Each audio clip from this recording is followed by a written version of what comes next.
যেই ব্যক্তি কোরআনকে তার সামনে রেখে চলবে, যেই ব্যক্তি কোরআনকে তার ইমাম বানিয়ে নেবে, কোরআনকে দেখে দেখে যে ব্যক্তি জীবন সাজাতে পারবে, আদামু ইলাল জান্নাহ, এই কোরআন তাকে আল্লাহর জান্নাতে প্রবেশ করায় দিবে। সুবহানাল্লাহ।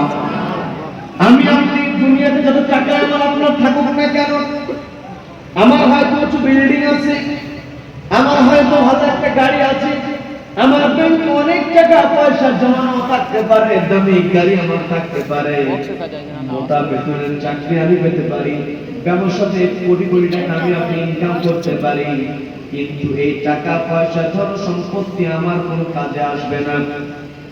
দুনিয়াতে হয়তো আমি আপনি দুনিয়াতে হয়তো চলার জন্য আমার আপনার জীবনটা সহজ হবে, মনে যা চাবে সেটাই করতে পারবো, কিন্তু দুনিয়াতে শান্তিতে থাকা, দুনিয়াতে সম্পত্তি পাওয়া, এটা মানুষের সফলতা নয়। সফলতার ব্যাপারে রব্বুল আলামিন সুন্দর করে জানিয়ে দিলেন, ফামান যুহজিহা আনিন নারি ওয়া উদখিলাল জান্নাতা ফাকাদ ফাজ।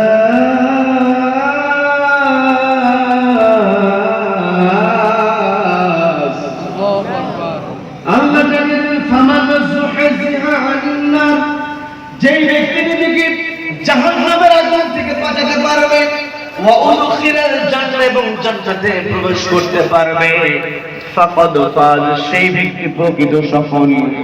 দুনিয়াতে টাকা আছে, গাড়ি বাড়ি আছে, মরণের পরে কবরে যখন নামানো হবে, মুনকার নাকির প্রশ্ন করলে যদি জবাব দিতে না পারে, সেই ব্যক্তি ব্যর্থ। কিন্তু দুনিয়াতে টাকা পয়সা নাই, গাড়ি বাড়ি তেমন নাই, কষ্ট করে চলেছি, নামাজ পড়েছে, সত্য কথা বলেছে, মানুষকে ঠকায় নাই, যখন কবরে নামানো হবে, মুনকার নাকির প্রশ্ন করবে, জবাব দিতে পারে, ওই ব্যক্তি দুনিয়াতে গরিব কিন্তু আখিরাতে চূড়ান্ত জায়গায় সেই ব্যক্তি সফল। আমাকে আপনাকে এই দুনিয়ার বুকে সফল হলে চলবে না, আমাকে আপনাকে আখিরাতের জীবনের দিকে তাকাতে হবে। হ্যাঁ, দুনিয়াতে চলার জন্য, আমার আপনার খাবারের জন্য, পড়ার জন্য, থাকার জন্য আমাকে আপনাকে অবশ্যই চেষ্টা করতে হবে, কিন্তু সব সময় মাথার মধ্যে যেই বিষয়টা রাখতে হবে সেটা হলো এই দুনিয়ার পথ চলা যেন আমাকে আপনাকে জান্নাতে প্রবেশ করাতে পারে, এই চিন্তা নিয়ে আমাকে আপনাকে চলতে হবে। আর আমি আপনি যদি এই চিন্তা নিয়ে চলতে চাই, নবীজিকে অনুসরণ করতে হবে। আল্লাহ বলে দিলেন, ফি রাসূলিল্লাহি উসওয়াতুন হাসানাহ। এখানে আলেম ওলামারা আছেন, তারা আমার কথা সহজে বুঝতে পারবে, আমি আপনাদেরকে বুঝিয়ে দিই। সেটা হলো, আল্লাহ বলে দিলেন, নিশ্চয় আমি রাসূলের মধ্যে তোমাদের জন্য উত্তম আদর্শ রেখে দিয়েছি। ফি রাসূলিল্লাহ বলেছেন, রাসূলের মধ্যে ফি মুহাম্মদ ইবনে আব্দুল্লাহ কিন্তু বলা হয় নাই। তার মানে নবীজি রাসূল হয়েছিলেন 40 বছর বয়সে। আল্লাহ বলে দিলেন 40 বছর বয়সে, অর্থাৎ ফি রাসূলিল্লাহ, নবীজি রাসূল হওয়ার পরে যেমন করে চলেছেন তেমন করে আমাকে আপনাকে নবীজিকে অনুসরণ করতে হবে। কিন্তু আমরা যদি নবীজির জীবনের দিকে তাকাই, নবীজি 40 বছর হওয়ার পূর্বে নবীজির প্রতিবেশী যারা ছিল, নবীজি যাদের সঙ্গে চলাফেরা করেছেন, তারা নবীজিকে একটা উপাধি দিয়েছিলেন, সেই উপাধির নাম হলো আল আমিন, আস-সাদিক। তার মানে আল্লাহ এই আয়াতে বলে দিলেন, আমার বান্দারা, তোমাদের জন্য আমি রাসূলের মধ্যে উত্তম আদর্শ রেখে দিয়েছি। অথচ নবীজি রাসূল হওয়ার পূর্বেই পরিচয় পেয়েছিলেন আল আমিন। সবাই বলেন আল্লাহু আকবার। নবীজির পরিচয় হলো আল আমিন। এখন আমি যদি নবীজিকে অনুসরণ করতে চাই, আপনি যদি নবীজিকে মানতে চান, তাহলে আমার আপনার অভ্যাস হতে হবে সত্য কথা বলার, মিথ্যা কথা বলা যাবে না। কথা বলেন ঠিক কিনা? কিন্তু এখন আমাদের সমাজের মধ্যে নামের সামনে লেখা আছে মুহাম্মদ, মিথ্যা কথা বলে, আছে না নাই? নিজেকে নবীর উম্মত দাবি করে, কিন্তু কথায় কথায় মিথ্যা কথা বলে।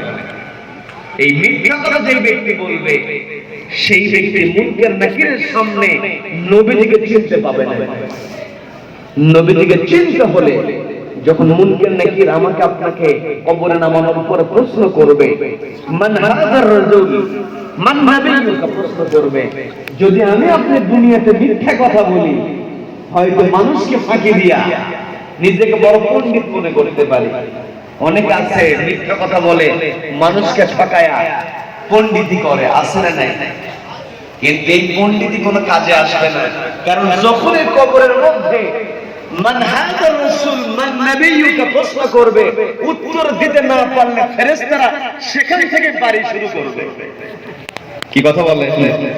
এই জন্য পরকালীন জীবনে সফল হতে হলে আমাকে আপনাকে সত্য কথা বলতে হবে, যত বিপদ হোক না কেন। আমাকে আপনাকে সত্যবাদী হতে হবে। 2 নাম্বার, নবীজির মধ্যে যে বৈশিষ্ট্য ছিল, নবীজি ছিলেন আমানতদার। নবীজি কারো আমানতের খেয়ানত করেন নাই, কারো সম্পত্তি নবীজি নষ্ট করেন নাই। নবীজির কাছে যে আমানত রাখা হয়েছে, নবীজি সেই আমানতের খেয়ানত করে নাই। এখন দুনিয়াতে নামের সামনে মুহাম্মদ লাগিয়েছে, নামের শেষে মুহাম্মদ লাগিয়েছে, নিজেকে মুসলমান দাবি করেছে, মুমিন দাবি করে মানুষকে ঠকিয়েছে। হয়তো দুনিয়াতে জিতে যেতে পারে, কিন্তু মূলত সে জিততে পারে না। দুনিয়াতে মানুষকে ঠকায়া যে জিততে চায়, আখিরাতটাকে সে নষ্ট করে ফেলে। এই জন্য আমাকে আপনাকে নবীজির আদর্শ ফলো করতে হবে। আমানতের ব্যাপারে আমাকে আপনাকে সচেতন হতে হবে। নবীজির সাহাবী হযরত ওমর রাদিয়াল্লাহু তাআলা আনহু, তিনি যখন খেলাফতের চেয়ারে বসা, খেলাফতের চেয়ার রাষ্ট্রীয় যে চেয়ার, এলাকার মাতব্বর আমাকে বানিয়ে দেওয়া হলো কিংবা আপনাকে বানিয়ে দেওয়া হলো, এলাকার মাতব্বর বানিয়ে দেওয়া হলো, মুরব্বি বানিয়ে দেওয়া হলো।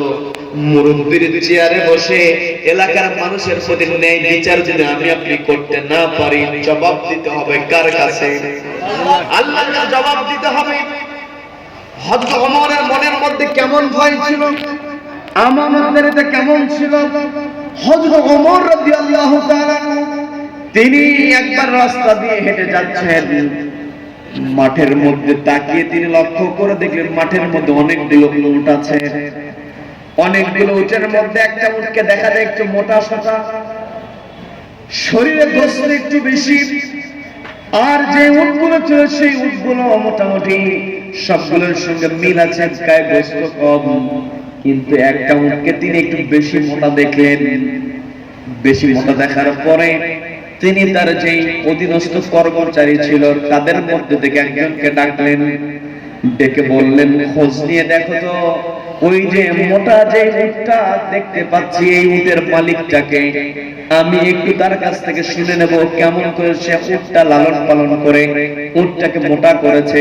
আপনারা শুনবেন নাকি? হযরত ওমর তার কর্মচারীকে দায়িত্ব দিলেন, মালিককে খুঁজে বের করো। ওমরের অর্ডার পাওয়ার পরে তখনই ওমরের সামনে হাজির হয়ে মুস্কি হাসি দিয়ে বলতেছেন, খলিফাতুল মুসলিমিন, আমিরুল মুমিনিন, আপনি যে উটের মালিককে আমাকে খুঁজতে দিয়েছেন সেই উটের মালিকটা আপনার বাড়ির মধ্যেই আছে। হযরত ওমর বলতেছে, আমার বাড়ির মধ্যে আছে মানে আমি বুঝতে পারলাম না। জবাব দেওয়া হলো, এই উটটা হলো আপনার ছেলের উট। হযরত ওমর ছেলেকে ডাক দিলেন, আমি কিন্তু বানিয়ে কোনো কথা বলছি না, আমার আপনার কেমন সচেতন হওয়া দরকার। সুযোগ আছে বলেই অন্যায় করে ফেললাম, আমার সামনে অন্যায় করার সুযোগ আসবে, সুযোগকে কাজে লাগানো যাবে না। অন্যায়ের সুযোগ তৈরি করে দেয় শয়তান। শয়তান চায় আমি আপনি অন্যায় করি, অন্যায় করলে আমার আপনার অবস্থান হবে জাহান্নাম। বলেন নাউযু বিল্লাহ। জাহান্নামের আযাব কিন্তু সহ্য করার ক্ষমতা আমাদের নাই। জাহান্নামকে ভয় করতে হবে, আমানতদারদের ব্যাপারে সচেতন হতে হবে। হযরত ওমর তার ছেলেকে ডাক দিয়ে বলতেছেন, ও আমার ছেলে, মাঠের মধ্যে তোমার উটটা আমি দেখলাম, তোমার উটটা তো অনেক মোটা দেখলাম, অনেক মোটা তাতে তুমি করেছো, উটটা কেমন করে পালন করেছো একটু আমাকে জানাও। আমি আমার প্রজাদেরকে জানিয়ে দেব যেন আমার প্রজারাও তাদের উটটাকে মোটা করতে পারে। কেমন তিনি রাজা ছিলেন, কেমন তিনি রাষ্ট্রনায়ক ছিলেন, জনগণকে নিয়ে তিনি চিন্তা করতেন। রাতের বেলা ঘুমাতে যেতেন, বিছানায় যখন পিঠটা ঠেকিয়ে দিয়েছেন, জনগণের চিন্তায় হযরত ওমর ঘুমাতে পারেন নাই। বিছানা ছেড়ে গিয়ে জনপদে ঘুরে ঘুরে জনগণের খবর নিয়েছেন। কি কথা বলেন? তারা কেমন আমানতদার ছিলেন, দায়িত্বের ব্যাপারে কতটুকু সচেতন ছিলেন। ছেলেকে ডাক দিয়ে বলছেন, বলো কেমন করে লালন পালন করেছো? ছেলে বলতেছে, আমি তেমন করে তো এক্সট্রা কোনো যত্ন আমার উটটাকে আমি নেই না, উটের যত্ন আমি তেমন করি না। প্রশ্ন করতেছেন, তুমি যদি এক্সট্রা যত্ন না করো তাহলে অন্যান্য উটের চাইতে তোমার উট কেমন করে মোটা হলো? বলতেছে, না না, আমি এক্সট্রা করে যত্ন নেই না। হযরত ওমর বললেন, ঠিক আছে, যেহেতু তুমি বললে না, আমি দেখি তথ্যটা খুঁজে বের করব। হযরত ওমর তার গোয়েন্দা সংস্থাকে ডাকলেন। আজ দুনিয়াতে গোয়েন্দা সংস্থা আছে না নাই? গোয়েন্দা সংস্থাকে ডাকা হলো। হযরত ওমর গোয়েন্দা সংস্থাকে দায়িত্ব দিয়ে বললেন, খোঁজ নিয়ে দেখো তো আমার ছেলের উটটাকে কেমন করে মোটা করা হয়েছে, আমার একটু জানা দরকার। গোয়েন্দা সংস্থা মাঠ পর্যায়ে গিয়ে তথ্য হাত নিয়ে হাজির হয়ে গেছে হযরত ওমরের সামনে। হযরত ওমরকে বলতেছে, আমিরুল মুমিনিন, আপনার ছেলে এই উটটাকে লালন পালনের জন্য তেমন কোনো কষ্ট করে না, কিন্তু একটা সুবিধা সে পেয়ে যায়, সেটা হলো আপনার ছেলের উট যখন মাঠের মধ্যে চলে আসে, অন্যান্য রাখালেরা উট নিয়ে হাজির হয়ে যায়, কিন্তু আপনার ছেলের উট অর্থাৎ খলিফার পুত্রের উট, নেতার ছেলের একটা গরম আছে না নাই? আপনাদের এলাকায় আছে কিনা, আপনাদের দেশে আছে কিনা জানি না, কিন্তু আমাদের দেশে নেতার ছেলে হওয়া লাগে না। নেতার ছেলের বন্ধুর ছোট ভাই যদি হয়, নেতার গরম দেখায়, আছে না নাই? আছে। নেতা হতে পারলেই হলো, কিন্তু এই গরম দুনিয়াতে কয়দিন, যখন চোখ বন্ধ হয়ে যাবে, মূলত গরম কোথায় আছে দেখা যাবে মাটির নিচে। কি কথা বলে?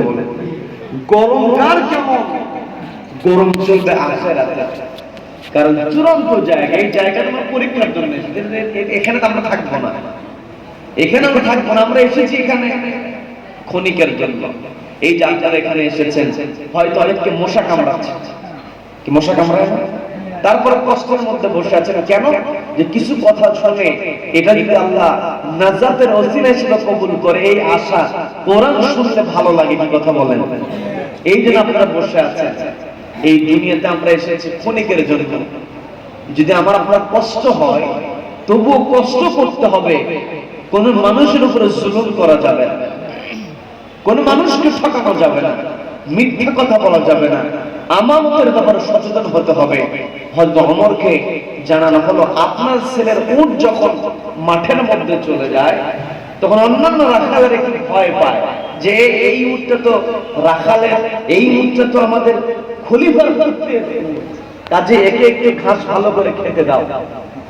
যখন পানি পান করে, পানি পান করার সময় পানির পাত্রতে সবার আগে মুখ দিতে দেয়, ভালো করে রাখালেরা খাবার খেতে দেয়, মোটা তাজা হয়ে যায়, পানি পান করে স্বাস্থ্য ভালো হয়ে যায়। হযরত ওমরকে যখন জানানো হলো খলিফার পুত্রের উট, এই জন্য অন্যান্য রাখালেরা উটটাকে সম্মান দিয়ে দেয়, খাবার গ্রহণের সুযোগ দিয়ে দেয়, পানি পান করার সুযোগ দিয়ে দেয়। এই কথা যখন হযরত ওমর রাদিয়াল্লাহু তাআলা কে বলা হলো, হযরত ওমর সঙ্গে সঙ্গে তার ছেলেকে ডাক দিলেন। ছেলেকে ডাক দিয়ে বলছেন, আমার ছেলে, তোমাকে আমি হুকুম দিয়ে দিলাম, আগামী 3 দিনের মধ্যে তুমি তোমার উটটাকে বিক্রি করে দেবে। তোমার উটটাও তুমি বিক্রি করবে, এর সঙ্গে সবচাইতে চিকন যে উট, সবচাইতে রোগা যে উট, দাম সবচাইতে যে উটের কম হবে সেটাও শুনে নেবে। 2 দামের মধ্যে তুমি তোমার উটটাকে বিক্রি করার পরে যেই টাকা পাবে আর সবচাইতে কম দামি উটের যেই দাম হবে সেই দাম থেকে মাইনাস করে যে অতিরিক্ত টাকা হবে এই টাকা তুমি রাষ্ট্রীয় কোষাগারে জমা দিয়ে দেবে। বলেন আল্লাহু আকবার। প্রশ্ন করা হলো কেন? আমার অপরাধটা কি? হযরত ওমর বলতেছেন তোমার কোনো অপরাধ নাই, তুমি তোমার উটটাকে মাঠের মধ্যে ছেড়ে দিয়েছো, তোমার উটকে সম্মান দেখিয়ে রাখালেরা ভালো করে ঘাস খাওয়ার সুযোগ করে দিয়েছে, ভালো করে পানি পান করার সুযোগ দিয়েছে। এর কারণটা হলো তুমি আমার ছেলে, খলিফার ছেলে। এই যে খলিফার ছেলে হয়ে তোমার উট যে সুবিধাটা পেল, আল্লাহ যদি নিয়ামতের ময়দানে আমাকে প্রশ্ন করে আমি কোন জবাব দিতে পারবো না। বলেন আল্লাহু আকবার।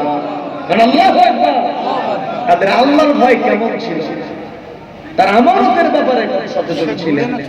অনেকে আছে দায়িত্ব পেয়ে যায়, চেয়ারে বসে গেছে, ফাইল তাকে দেওয়া হয়, সরকারি অফিসে কাজ করতে গেছেন, অফিসে আপনি যদি ঘুষ না দেন ফাইল এক টেবিল থেকে আরেক টেবিলে যায় না।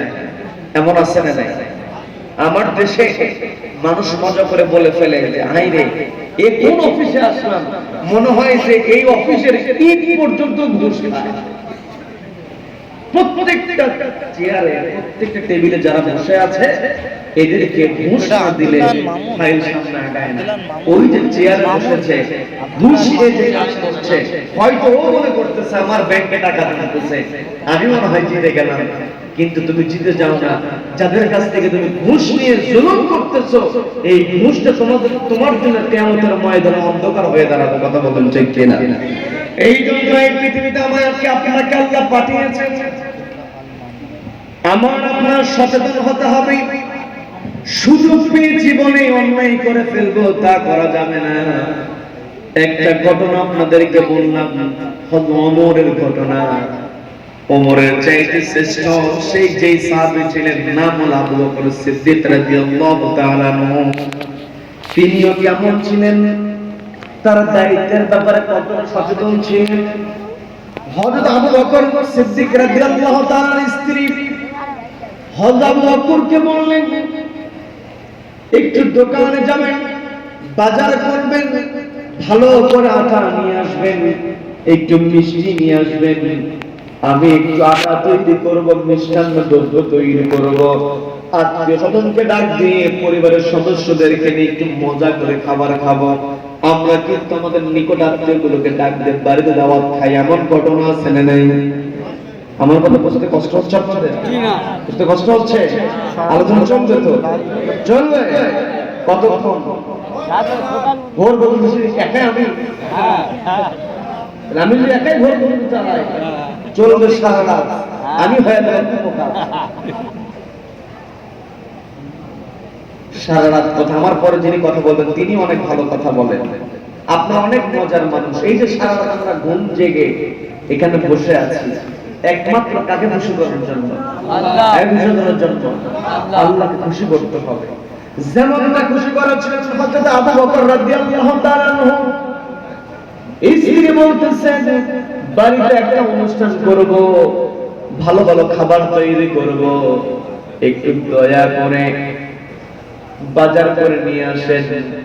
আবু বকর সিদ্দিক রাদিয়াল্লাহু তাআলা আনহু বলতেছেন আমার কাছে এক্সট্রা তেমন কোনো টাকা নাই, আমি বাজার করতে পারবো না। এই চিন্তা বন্ধ করে দাও, আমি বাড়ির মধ্যে মিষ্টি খাবার তৈরির জন্য এক্সট্রা বাজার করতে পারবো না। স্ত্রী সেই দিন থেকে যখন রুটি বানাতে যান, ওই রুটির যে আটা যেগুলো আছে আটা পানিতে মেশানোর পূর্বে এক মুঠ করে আটা পৃথক করেন। প্রত্যেক দিন প্রত্যেক বেলা আলাদা করতে করতে একটা নির্দিষ্ট সময়ে কি আটার পরিমাণ বেশি হয়ে যায়, ওই আটা নিয়ে তিনি বিক্রি করে দেন। বিক্রি করে বাড়িতে ভালো খাবার আয়োজন করেছেন। হযরত আবু বকর সিদ্দিক রাদিয়াল্লাহু তাআলার সামনে রুটি দেওয়া হয়েছে, মিষ্টি দেওয়া হয়েছে, সুন্দর খাবার যখন সামনে দেওয়া হয়েছে, আবু বকর সিদ্দিক রাদিয়াল্লাহু তাআলা প্রশ্ন করলেন কি ব্যাপার, আমি তো ভালো বাজার করি নাই, কিন্তু এত সুন্দর বাজার, এত সুন্দর রান্না করার উপকরণ তুমি কোথায় পেলে? স্ত্রী মুচকি হাসি দিয়ে বলতেছেন, প্রত্যেকদিন আমি অল্প অল্প করে আটা আলাদা করে জমিয়েছিলাম, সেই টাকা পেয়েছি, সেই টাকা থেকে আমি বাজার করেছি। এই কথা বলার পরে আবু বকর সিদ্দিক রাদিয়াল্লাহু তাআলা আনহু রাষ্ট্রীয় কোষাগারে যার দায়িত্ব থাকে প্রত্যেক মাসে আটা দেওয়ার, তাকে ডাক দিয়ে বলতেছেন, আমার স্ত্রী আটা বাঁচিয়ে যে এক্সট্রা ভাবে আটা বাঁচিয়েছে, এর দ্বারা বোঝা যায় ওই পরিমাণ আটা যদি আমার পরিবারে না লাগে, ওই পরিমাণ আটা আমার পরিবারে না দেওয়া হয়, আমার পরিবারের সমস্যা হবে না। কাজে আগামী মাস থেকে এই পরিমাণ তুমি আটা কম করে দেবে। এবার আল্লাহু আকবার, আল্লাহু আকবার। রাষ্ট্রীয় বাজার নির্ধারণ করা হয়েছে, স্ত্রী সেখান থেকে বাঁচিয়ে বাঁচিয়ে অল্প অল্প করে বাঁচিয়ে দিয়েছে। আবু বকর সিদ্দিক তিনি নির্ধারণ করে নিলেন, যেহেতু আমার স্ত্রীর বাঁচানোর পরও আমরা খাবার খেয়ে বেঁচে আছি, কাজে এইটুকু আমাদের পরিবারে না হলেও চলবে, অতএব আগামী মাস থেকে এই পরিমাণ আটা কম করে দেবে। চিন্তা করে দেখেন তাদের চিন্তা কেমন ছিল। আর আমার আপনাদের যদি একটু সুযোগ দেওয়া হয়, কেউ যদি না দেখে, দোকানদারি হয় যে ভাই আমি একটু ব্যস্ত আছি, আমি পাল্লা পাথরে মেপে দিতে পারছি না, কেজির পাথরে মেপে দিতে পারছি, তুমি একটু মেপে নাও। দোকানদার তো অন্যদিকে তাকায়, একদম বস্তার মধ্যে ব্যাগের মধ্যে এক্সট্রা করে ঢুকে দিল, আছে না নাই? দোকানে সিসি ক্যামেরা ফিট করা থাকে, তারপরেও মার্কেট করতে করতে একটা জিনিস টান দিয়ে পকেটের মধ্যে ঢুকে দেয়, আছে না নাই? সবকিছু একজন দেখছেন তিনি কে? কিন্তু আমি আপনি যদি নবীজির উম্মত দাবি করি, নবীজির শাফায়াত যদি পেতে চাই, আমি আপনি মিথ্যা বলতে পারবো, চুরি করতে পারবো, আমাদের খেয়ানত করতে পারবো না। এই জন্য আমি যে কথা শুরু করছি সেটা হলো, নবীজিকে আমাদের জন্য আল্লাহ আদর্শ বানিয়ে দিয়েছেন। নবীজির আদর্শের বাহিরে অন্য কোন আদর্শ আমি আপনি গ্রহণ করতে পারবো? নবীজির আদর্শ আমাকে আপনাকে অনুসরণ করতে হবে। নবীজির আদর্শ আমানতের আদর্শ, নবীজির আদর্শ সত্য বলার আদর্শ। হযরত ওমরের কথা বলছিলাম, হযরত ওমর রাদিয়াল্লাহু তাআলা আনহু তিনি তার শাসন আমলে দুইজন বালক মিলে একজন যুবককে টেনে হিঁচড়ে জোর করে হযরত ওমরের দরবারে হাজির করলেন। দুইজন বালক মিলে যখন একজন যুবককে টেনে হিঁচড়ে ওমরের সামনে হাজির করলেন, হযরত ওমর প্রশ্ন করলেন, কি ব্যাপার তোমরা দুইজন মিলে? ভাই আমরা যারা এখনো খানা খাইনি, আমরা খানা খেয়েনি, আপনার যদি রান্না করা হয়েছে, আল্লাহর মেহরবানি, আমাদের বলতে হচ্ছে যে আপনারা খানা খান। অন্যান্য জায়গায় খানা শেষ হয়ে যায়, কিন্তু আমাদের বরকত আল্লাহ তো দিয়েছে যে খানা উদ্বৃত্ত রয়েছে। আমরা যারা লজ্জা করবো না, চলে যাই একদম আপনাদের এই ডান সাইডে, দক্ষিণ সাইডে স্কুলে খাওয়া হচ্ছে, আমরা খেয়ে নিই ভাই, বক্তব্য চলবে ইনশাআল্লাহ, চলে যাই ভাই। তাহলে আয়োজন অনেক সুন্দর, কারণ অনেকে এখানে বসেছেন মাগরিবের পরে, ক্ষুধা লেগে যায়। কর্তৃপক্ষ আপনাদের প্রতি খেয়াল করে খাবারের আয়োজন করেছেন। একেবারে সবার ওঠার দরকার নেই, অল্প অল্প করে খেয়ে আসবেন, খেয়ে আসবেন, আবার বসবেন। এই রাতটাকে আল্লাহ আমাদের নাজাতের রাত হিসেবে কবুল করেন, বলেন আমিন, বলেন আমিন। আপনারা কি বিরক্ত হচ্ছেন? সম্মানীয় এবারে যে কথাই ছিলাম, হযরত ওমরের দরবারে দুইজন বালক একজন যুবককে টেনে হিঁচড়ে হাজির করেছে। হযরত ওমর প্রশ্ন করলেন, ও বালক, তোমরা দুইজন মিলে এই যুবককে টেনে হিঁচড়ে কেন আমার সামনে নিয়ে আসলে? এই যুবকের কি অপরাধ? জানা হলো এই যুবক আমাদের পিতাকে হত্যা করেছে, আমরা দুই ভাই, আমরা একে টেনে নিয়ে এসেছি আপনার কাছে, কারণ এই যুবকটা আমাদের বাবাকে হত্যা করে আমাদেরকে এতিম বানিয়েছে, বাবাকে মেরে ফেলেছে। আপনার কাছে এসেছি বাবার হত্যার বিচারের জন্য, কারণ আপনি তো ন্যায় বিচার করবেন। আপনার কাছে ন্যায় বিচারের জন্য আমরা হাজির হয়েছি। হযরত ওমর এই কথা শোনার পরে যুবককে ডাক দিয়ে বলতেছে, ও যুবক, তোমার বিরুদ্ধে এই দুই ভাই যে অভিযোগ দিল তুমি নাকি এদের পিতাকে হত্যা করেছো, ঘটনা সত্য নাকি? বলছে হ্যাঁ, ঘটনা সত্য। আমি এদের পিতাকে মেরে ফেলেছি। যখন সত্য স্বীকার করে নিয়েছি, হযরত ওমর লক্ষ্য করে দেখলেন ছেলেটা তার অপরাধ স্বীকার করে নিয়েছে, সত্য কথা বলেছে। এই যে সে মেরে ফেলে দিয়েছে, অপরাধ করেছে, অপরাধের কথা স্বীকার করার পরে তার মনের মধ্যে একটা ভয় থাকার কথা ছিল। কারণ হত্যা করলে হত্যার বিধান, অর্থাৎ কেউ কাউকে অন্যায় করে অন্যায়ভাবে যখন হত্যা করবে তাকে মেরে ফেলতে হবে, বিধানটা আল্লাহ দিয়েছেন কোরআনের মধ্যে। আজকে যদি একজন আরেকজনকে মেরে ফেলে অন্যায়ভাবে, পৃথিবীর সমস্ত রাষ্ট্রগুলোতে যদি সাথে সাথে মৃত্যুদণ্ড কার্যকর হয়ে যায়, একজন আরেকজনকে মেরে ফেলার সাহস পাবে না। আল্লাহ সেই বিধান দিয়েছেন। হযরত ওমর লক্ষ্য করে দেখলেন যুবকটার অপরাধ স্বীকার করে নিয়েছে, কিন্তু চেহারার মধ্যে তার কোনো ভয়ের ছাপ নাই। অনেক সময় দেখবেন অপরাধী যখন ধরা পড়ে যায়, অপরাধ যখন স্বীকার করে তার চেহারার মধ্যে একটা আতঙ্কের ছাপ থাকে, চেহারার মধ্যে একটা ভয় ভয় ভাব থাকে। কিন্তু ওই যুবকের চেহারার মধ্যে কোনো ভয়ের ছাপ ছিল না। হযরত ওমর একটু চিন্তা করে দেখলেন যেই ছেলেটা অপরাধ স্বীকার করে নিয়েছি আর এমন অপরাধ সে করেছে, এই অপরাধের বিচার হবে মৃত্যুদণ্ড। এটা জানার পরও যুবকের চেহারার মধ্যে কোনো ভয়ের ছাপ নাই। নিশ্চয়ই যুবকটা যেন তেন যুবক হবে না, সত্যবাদী যুবক। দেখি যুবকের কাছ থেকে শুনি তো যুবক কেন মেরে ফেললো। যুবককে হযরত ওমর প্রশ্ন করলেন, প্রশ্ন করে বলতেছেন, ও যুবক, তুমি তো স্বীকার করে নিয়েছো, তুমি স্বীকার করেছো এদের পিতাকে হত্যা করেছো, তোমার বিচার করা আমার জন্য সহজ হয়ে যাবে। কারণ যখন কোন অপরাধী অপরাধ স্বীকার করে নেয়, আসামি যখন নিজের মুখে অপরাধ স্বীকার করে নেবে, তখন আর উকিলের কোনো দরকার নেই, শাস্তি দেওয়া বিচারকের জন্য সহজ হয়ে যায়। হযরত ওমর বলতেছেন, তুমি তো তোমার অপরাধ স্বীকার করে নিয়েছো, তোমার রায় দেওয়া আমার জন্য এখন সহজ। কিন্তু রায়টা দেওয়ার পূর্বে আমি তোমার কাছে জানতে চাই, তুমি এদের পিতাকে কেন হত্যা করেছো, কারণটা একটু বলো। আপনারা শুনবেন। যুবককে যখন প্রশ্ন করা হলো, যুবক বলতেছে, আমিরুল মুমিনিন, খলিফাতুল মুসলিমিন, আমি এই পথ দিয়ে যাচ্ছিলাম, আমার বাড়িটা বহু দূরে। আমি দীর্ঘ পথ পাড়ি দিয়ে মুসাফির অবস্থায় যখন এই দিক দিয়ে যাচ্ছিলাম, তখন আমার শরীরটা ক্লান্ত হয়ে গিয়েছে। মানুষ যখন দীর্ঘ পথ সফর করে মানুষের শরীরের মধ্যে ক্লান্তি ভাব চলে আসে, ঘুম ঘুম ভাব চলে আসে। আমি যখন আমার উঠের উপরে চলছিলাম, আমার চোখে ঘুম ঘুম ভাব মনে হচ্ছিল আমি ঘুমের মধ্যে পড়েই যাই কিনা। এই কথা ভেবে আমি উঠ থেকে নেমে গিয়েছি। নেমে গিয়ে আমার যাত্রাটা বিরতি দিয়ে একটা জায়গায় উঠ রেখে পাশে আমি শুয়ে পড়েছি, আমি ঘুমিয়ে পড়েছি। আমার বিছানা পেতে আমি সেখানে ঘুমিয়ে গিয়েছি।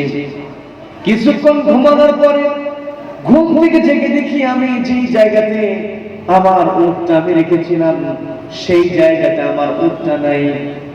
যখন আমি আমার উটকে দেখতে পেলাম না, তখন আমি চিন্তার মধ্যে পড়ে গেলাম। আপনি বাজার করতে গেছেন অথবা কোথাও ঘুরতে গেছেন, আপনার যে বাইকটা আছে, আপনার যে সাইকেলটা আছে, সেটা এক জায়গায় রেখে দিয়ে আপনি আপনার কাজ সেরে এসে দেখেন বাইকটা নাই, আপনার মনের মধ্যে একটা টেনশন আসবে কি আসবে না? যখন বাইকটা আমার কোথায় গেল, আমি বাইক কেমনে পাবো, বাড়িতে কেমন করে যাব, চিন্তা। ওই যুবক বলতেছে, আমি তো যাচ্ছিলাম, বিশ্রাম নিলাম, বিশ্রাম নিয়ে আমি যখন ঘুম থেকে জেগে গিয়েছি দেখি না আমার উঠটা নাই। তখনকার সময় যেরকম বাইক ছিল না, গাড়ি ছিল না, তখনকার সময় মানুষের জন্য ছিল উট, ঘোড়া, তারপরে গাধা, এগুলোই ছিল মানুষের যানবাহন। তো যুবক বলতেছে, আমিরুল মুমিনিন, আমি যখন আমার উটটাকে খুঁজে পেলাম না, তখন আমি একটু পেরেশান হয়ে গেলাম, চিন্তায় পড়ে গেলাম আমার উটটা কোথায় গেল। আমি পেরেশান হওয়ার পরে খুঁজতে লাগলাম আমার উটটা কোথায় গেল। কোথাও আমি আমার উটটাকে খুঁজে পাই না। ইশারা করে আমি আমার শব্দ করি। অনেক সময় দেখবেন কেউ যদি গরু পালন করে, ওই গরুর মালিক বাড়ির মধ্যে ঢুকে শব্দ করলে গরু বুঝতে পারে যে আমার মালিক ঢুকে গিয়েছে, এমন ঘটনা আছে না নাই? আমি ইশারা করে শব্দ করতে লাগলাম, কিন্তু কোথাও আমার উটটাকে আমি খুঁজে পাই না। উট কোথাও খুঁজে পাই না। একটা পর্দায় খুঁজতে খুঁজতে গিয়ে দেখি একটা জমির পাশে, একটা বাগানের পাশে আমার উটটা মৃত অবস্থায় পড়ে আছে। আমি যখন আমার উটটাকে মৃত অবস্থায় দেখলাম, উটের কাছে আমি চলে গেলাম। উটের কাছে যাওয়ার পরে আমি কাছে গিয়ে দেখলাম আমার উটটা জখম হয়ে আছে, রক্তাক্ত হয়ে আছে। উটের পাশে একটা পাথর খন্ড পড়ে আছে। আমি তখন বুঝতে পারলাম আমার উট এমনিতেই মারা যায় নাই, কেউ না কেউ আমার উটটাকে আঘাত করেছে, রক্তাক্ত করেছে। আমি যখন আমার উটটাকে হত্যা করা হয়েছে বুঝতে পারলাম, আমি খুঁজতে লাগলাম আমার উটটাকে কে মেরে ফেললে কে বের করতে হবে। আমি খুঁজতে লাগলাম, খুঁজতে খুঁজতে যখন জানতে পারলাম এদের পিতা আমার উটটাকে মেরে ফেলেছে, আমি এদের পিতাকে খুঁজতে লাগলাম। খুঁজে যখন এদের পিতার সঙ্গে আমার সাক্ষাৎ হয়ে গেল, আমি গিয়ে প্রশ্ন করলাম, ভাই তুমি নাকি আমার উটটাকে মেরে ফেলেছো, তুমি কি আজকে আমার উটটাকে হত্যা করেছো নাকি? বলছে হ্যাঁ আমি উট হত্যা করেছি। বলে হ্যাঁ কেন তুমি হত্যা করেছো? বলতেছে তোমার উট আমার ফসলের ক্ষেতের মধ্যে ঢুকে গিয়ে আমার ফসলের ক্ষতি করেছে, এই জন্য আমি আমার নিজের রাগকে নিয়ন্ত্রণ করতে পারি নাই। তখন যুবক বলতেছে, আমি যখন এই কথা শুনলাম তাকে বললাম, আমার উট তোমার ফসলের ক্ষতি করেছে, তোমার শস্যের ক্ষতি করেছে, তুমি আমার উটটাকে আটকে রাখতে, আমার কাছে ফসলের ক্ষতিপূরণ দাবি করতে, তোমাকে আমি ফসলের ক্ষতিপূরণ দিয়ে দিতাম। শস্যের ক্ষতিপূরণ, ফসলের ক্ষতিপূরণ আমি তোমাকে দিয়ে দিতাম, কিন্তু তুমি আমার উটটাকে কেন হত্যা করলে? আমি যে ঘটনা বলছি আপনারা বিরক্ত হচ্ছেন নাকি? তুমি কেন আমার উটটাকে হত্যা করলে? আমি তোমার ফসলের ক্ষতিপূরণ তোমাকে দিয়ে দিতে পারতাম। তুমি আমার উটটাকে এমন ভাবে আঘাত করেছো, আমার উটটাকে কষ্ট দিয়েছো, পাথর দিয়ে মেরেছো, না জানি আমার উটের কেমন কষ্ট হয়েছে, যন্ত্রণা হয়েছে। আমি যখন বললাম আমার উটের ব্যথা হয়েছে, যন্ত্রণা হয়েছে, উটের ব্যথার কথা বলার পরে লোকটা আমার সঙ্গে একটু চিৎকারি করে বললাম, হাই রে হাই দরদ, উটের জন্য দরদ তোমার। আমি তখন বললাম, আমার উটকে তুমি পাথর দিয়ে আঘাত করেছো, তোমাকে এই পাথর দিয়ে আঘাত করা হয় তোমারও ব্যথা লাগবে। তুমি আমার উটকে পাথর দিয়ে আঘাত করে ব্যথা দিয়েছো, এখন যদি তোমাকে আমি পাথরটা দিয়ে যদি আঘাত করি, তোমাকে যে ব্যথা দেয় তোমার কেমন লাগবে? এই কথা চিন্তা করে আমি পাথর খণ্ডটা নিয়ে আস্তে করে তাকে মারতে চেয়েছিলাম। আমি পাথর খণ্ড দিয়ে তাকে আস্তে করে আঘাত করে বোঝাতে চেয়েছিলাম, তুমি আমার উটটাকে যে আঘাত করেছো, তোমাকে আস্তে আঘাত করলে তোমার খুব ব্যথা লাগে, তুমি আমার উটটাকে না জানি কত জোরে আঘাত করেছো, আমার উটটা মারা গিয়েছে, অনেক ব্যথা আমার উটকে দিয়েছো। আমি যখন এই নিয়ত করে পাথর খণ্ডটা নিয়ে তাকে আঘাত করতে গেলাম, আঘাত করার নিয়ত ছিল আমার আস্তে আঘাত করবো, কিন্তু আঘাতটা আমার জোরে লেগে যায়। অনাকাঙ্ক্ষিত ভাবে, অনিচ্ছাকৃত ভাবে আঘাতটা জোরে লাগার কারণে বৃদ্ধ মানুষ সঙ্গে সঙ্গে সেই জায়গায় মারা যায়। আমিরুল মুমিনিন, বিশ্বাস করুন আমার হত্যা করার কোনো উদ্দেশ্য ছিল না, আমি এদের পিতাকে মারতে চাই নাই, আমাকে কি ক্ষমা করা যায় না? হযরত ওমর বলতেছেন, তুমি আমার কাছে ক্ষমা দাবি করছো, ক্ষমা চাইছো, আমি এই দেশের রাষ্ট্রপতি হতে পারি, রাষ্ট্রপ্রধান আমি হতে পারি, কিন্তু তোমাকে ক্ষমা করলে ইখতিয়ার আমার নাই, যতক্ষণ না পর্যন্ত এই দুই বালক ক্ষমা করে দেয়। যার যেমন অধিকার তার তেমন অধিকার দিতে হবে, এটার নাম হলো ইসলাম। কথা বলেন ঠিক কিনা? ইসলামে কার টাকা বেশি, কার ক্ষমতা বেশি, কার চেহারা সুন্দর, কার দেহের মধ্যে শক্তি বেশি, এগুলো দিয়ে ইসলামের কাছে কোনো মূল্য আসে না। ইসলাম মানুষের মূল্য নির্ধারণ করে রব্বুল আলামিন সুন্দর করে জানিয়ে দিলেন, ইন্না আকরামাকুম ইনদাল্লাহি আতকাকুম। আল্লাহ জানিয়ে দিলেন, আমার বান্দারা তোমরা জেনে রেখে দাও, তোমাদের মধ্যে তারাই আমার কাছে সম্মানিত, আতকাকুম যাদের তাকওয়া যত বেশি, যেই ব্যক্তির তাকওয়া যত বেশি হবে সেই ব্যক্তি তত সত্য কথা বলবে। যেই ব্যক্তির তাকওয়া যত বেশি হবে ওই ব্যক্তি আমানতের ব্যাপারে তত বেশি সতর্ক হবে। কথা বলেন ঠিক কি না? আমার আপনার তাকওয়া বাড়াতে হবে। হযরত ওমর বলতেছেন, ও যুবক, তুমি আমার কাছে ক্ষমা চাও, আমি রাষ্ট্রপ্রধান হতে পারি, কিন্তু আমি এই জায়গায় তোমাকে ক্ষমা করতে পারবো না। এই দুই বালক যদি ক্ষমা করে তবেই তুমি ক্ষমা পাবে। দুই বালককে বলা হলো, এই যুবক তো ইচ্ছা করে তোমার পিতাকে হত্যা করে নাই, সে নিজে স্বীকার করেছে। ওই দুই বালকের কথা, এই যুবকের জন্য আমরা এতিম হয়ে গিয়েছি, আমরা বিচার চাই, আমাদেরকে বিচার দিতে হবে। আমার পিতাকে হত্যা করেছি, পিতার হত্যার আমরা বিচার চাই, সুষ্ঠু বিচার যেটা হবে। আমিরুল মুমিনিন, আপনি সেই বিচারটা আমাদেরকে করে দেন। এই কথা বলার পরে হযরত ওমর ওই যুবককে ডাক দিয়ে বলতো, যুবক, তোমার বিচারের ফায়সালা তুমি নিজেই দিয়েছো। তুমি যখন বর্ণনা দিয়েছো, জবানবন্দিমূলক বক্তব্য যখন তুমি আমার কাছে উপস্থাপন করেছো, তুমি তো একটাবার বলেছিলে তুমি নাকি এদের পিতাকে বলেছিলে ফসলের ক্ষতি তুমি পূরণ করে দিতে। তোমার উটকে হত্যা করেছে, তুমি যদি আমার কাছে অভিযোগ করতে তাহলে আমি তোমার উটের পরিবর্তে একটা উটের ব্যবস্থা করে দিতাম। কিন্তু তুমিও তো মানো নাই, এদের পিতার মতো তুমিও কি করেছো, উটের পরিবর্তে মানুষ হত্যা করেছো।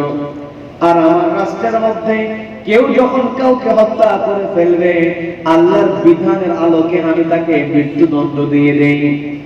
তোমার মৃত্যুদণ্ড হয়ে গিয়েছে, তোমাকে ফাঁসির কাছে চলতে হবে। এই কথা বলার পরে ওই যুবক বলতেছে, আমিরুল মুমিনিন, খলিফাতুল মুসলিমিন, আপনি যে আমাকে রায়টা দিয়েছেন, আমার মৃত্যুদণ্ডের ঘোষণা দিয়েছেন, এই মৃত্যুদণ্ডকে আমি ভয় পাই না, এই রায়টাকে আমি মেনে নিয়েছি। হযরত ওমর একটু অবাক হলেন, কি ব্যাপার, আমি রায় দিয়ে দিলাম, সঙ্গে সঙ্গে মৃত্যুদণ্ডকে মেনে নিল। যখন প্রশ্ন করেছিলাম মেরেছো কিনা, হত্যা করেছো কিনা, দুইবার প্রশ্ন করতে হয় নাই, একবারই যখন স্বীকার করেছে মেরে ফেলেছি। আবার যখন আমি রায় দিয়ে দিলাম মৃত্যুদণ্ড তোমার হবে, যুবক সঙ্গে সঙ্গে স্বীকার করে নিয়েছে, হ্যাঁ আমার কোনো আপত্তি নেই, তবে আমার কাছে একটা দাবি আছে আপনার কাছে।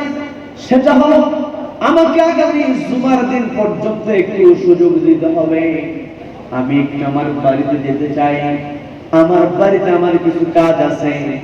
হযরত ওমর বললেন, তোমার কিসের কাজ? ওই যুবক জবাব দিয়ে বলতেছে, আমিরুল মুমিনিন, আমার পিতা যখন দুনিয়া থেকে বিদায় হয়ে গিয়েছেন, আমার পিতা বিদায় হওয়ার সময় কিছু সম্পদ আমার কাছে আমানত রেখে দিয়েছিলেন, যেটা ছিল আমার ছোট্ট দুই ভাইয়ের জন্য। এখনো তো আমি আমার ছোট্ট দুই ভাইকে আমার আমানতটা ফিরিয়ে দেই নাই। এই মতো অবস্থায় আমার যদি মৃত্যুদণ্ড হয়ে যায় তাহলে তো আমার ভাইয়েরা সম্পত্তিটা পাবে না, ওটা আমার স্ত্রী নিয়ে নেবে, আমার সন্তান নিয়ে নেবে, কিন্তু মূল মালিক তো হলো আমার দুই ভাই। এখন যদি আমি এই সম্পত্তিগুলো আমার ভাইদেরকে বুঝিয়ে না দেই তাহলে আমি তো আমানতের খেয়ানতকারী হয়ে যাব। আর আমানতের খেয়ানতকারী হিসাবে যদি আমি কিয়ামতের ময়দানে দাঁড়িয়ে যাই তাহলে আমার অবস্থানটা হয়ে যাবে জাহান্নাম। বলেন নাউযুবিল্লাহ, বলেন নাউযুবিল্লাহ। যুবকের মৃত্যুদণ্ড হয়ে গিয়েছে, যুবক কোন প্রকার মৃত্যুকে ভয় পাচ্ছে না। যুবক ভয় পায়, আমি যে আমানত আমার বাবা আমার কাছে দিয়েছেন, এই আমানত আমার ভাইকে বুঝিয়ে দিতে হবে। এটাই হচ্ছে নবীজির আদর্শ। কথা বলেন ঠিক কি না? নবীজির এক নাম্বার আদর্শ, নবীজির সত্য কথা বলেছেন। দুই নাম্বার ছিলেন নবীজির আমানতটা। আপনারা মনে করছেন হুজুর ঘটনা বলতেছে, কিন্তু ঘটনা থেকে আমাদের শিক্ষা নেওয়ার দরকার আছে না নাই? যখন ওই যুবক বলতেছে, আমিরুল মুমিনিন, আমাকে আগামী জুমার দিন পর্যন্ত বাড়িতে যেতে দিতে হবে, আমি আমার বাড়ি থেকে আমার ভাইদেরকে আমার আমানত যেটা আমার কাছে জমা আছে এটা আমার ভাইদেরকে আমি বুঝিয়ে দেব। হযরত ওমর ওই বালকের উপর খুশি হয়ে গেলেন। হযরত ওমর বলতেছেন, ঠিক আছে, তোমাকে আমি তোমার বাড়ি পর্যন্ত যেতে দিব, তোমার প্রতি আমি খুশি, কারণ তুমি সত্য কথা বলো, আবার তুমি তোমার আমানতের ব্যাপারে সচেতন। বলেন আল্লাহু আকবার। হযরত ওমর যখন ওই যুবককে বলল তোমাকে আমি বাড়িতে যেতে দিব, যুবকটা খুশি হয়ে গিয়েছে। এমন অবস্থায় হযরত ওমর বলতেছে, ও যুবক, তোমাকে আমি বাড়িতে যেতে দিতে পারি, কিন্তু একটা শর্ত আছে। বলে শর্তটা কি? শর্ত হলো তোমার পরিবর্তে একজন জিম্মাদার নিয়োগ করতে হবে, তোমার পরিবর্তে একজন জামিনদার এখানে রাখতে হবে। কারণ তুমি এখন তোমার আমানতের ব্যাপারে সচেতন হয়ে বাড়িতে যাবে। বাড়িতে যাওয়ার পরে তোমার স্ত্রীর চেহারা দেখবে, সন্তানের চেহারা দেখবে, তাদের চেহারা দেখে তুমি দুনিয়ার মায়ায় পড়ে যেতে পারো। তোমার মধ্যে দুনিয়ার মায়া কাজ করতে পারে, কারণ নারীর প্রতি পুরুষের একটা আকর্ষণ আছে না নাই? যুইনা লিন-নাসি হুব্বুশ শাহাওয়াতি মিনান নিসাই ওয়াল বানীন।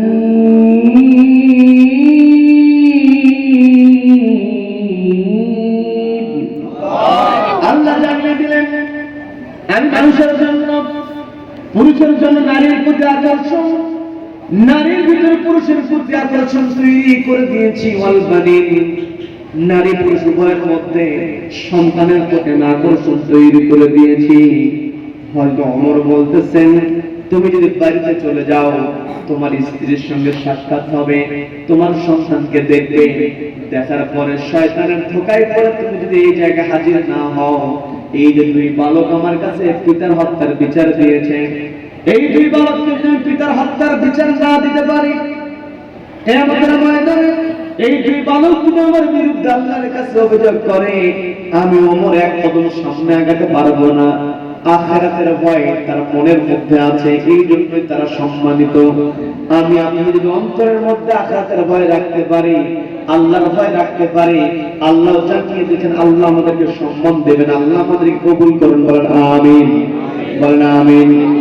হযরত ওমর যখন বললেন তোমার জন্য একজন জিম্মাদার তুমি নিয়োগ করো, তবে আমি তোমাকে বাড়ি পর্যন্ত যেতে দিব, এই কথা বলার পরে ওই যুবক বলতেছে, আমিরুল মুমিনিন খলিফাতুল মুসলিমিন, আপনি তো আমাকে জিম্মাদার নিয়োগ করতে বললেন, কিন্তু আমি তো এই জায়গায় নতুন মানুষ, আমি তো কাউকে চিনি না, আমার কোনো আত্মীয় নাই, আমার কোনো বন্ধু নাই, আমি এই জায়গায় কাকে জিম্মাদার নিয়োগ করব? আমার তো জিম্মাদার নিয়োগ করার কেউ নাই। হযরত ওমর বললেন, তুমি যদি জিম্মাদার নিয়োগ করতে না পারো, আমি তোমাকে ছাড়তে পারবো না।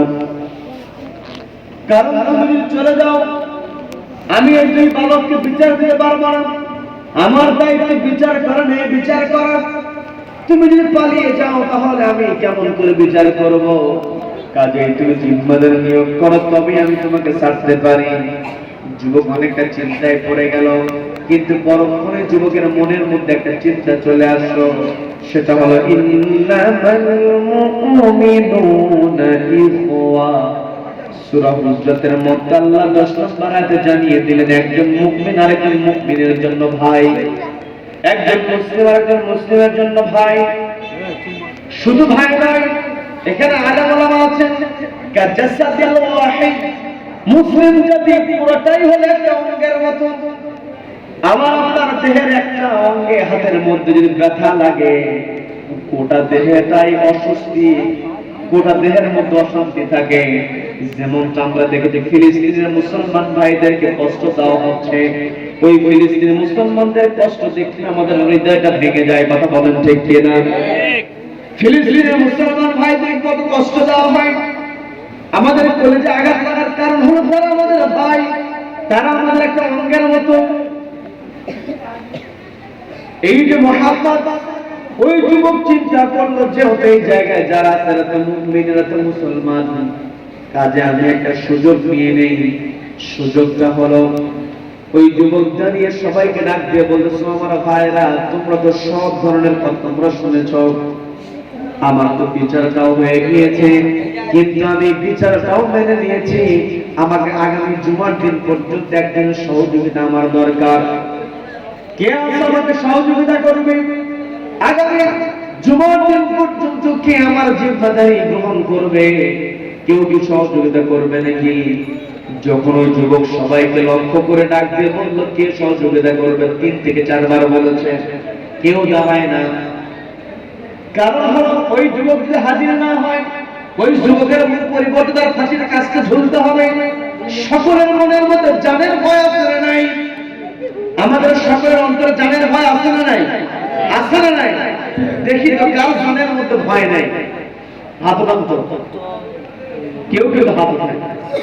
জানের ভয় সবার মধ্যে আছে, কি কথা বলেন? আছে না নাই?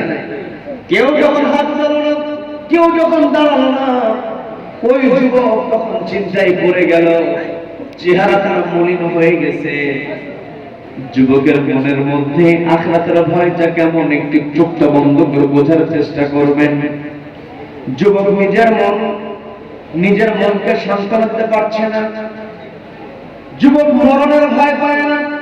যুবকের মনের মধ্যে একটাই চিন্তা, আমার বাবা যে আমানত আমার কাছে রেখে দিয়েছেন, এই আমানত যদি আমি আমার ভাইদেরকে বুঝিয়ে দিতে না পারি, আমাকে তো জাহান্নামে যেতে হবে।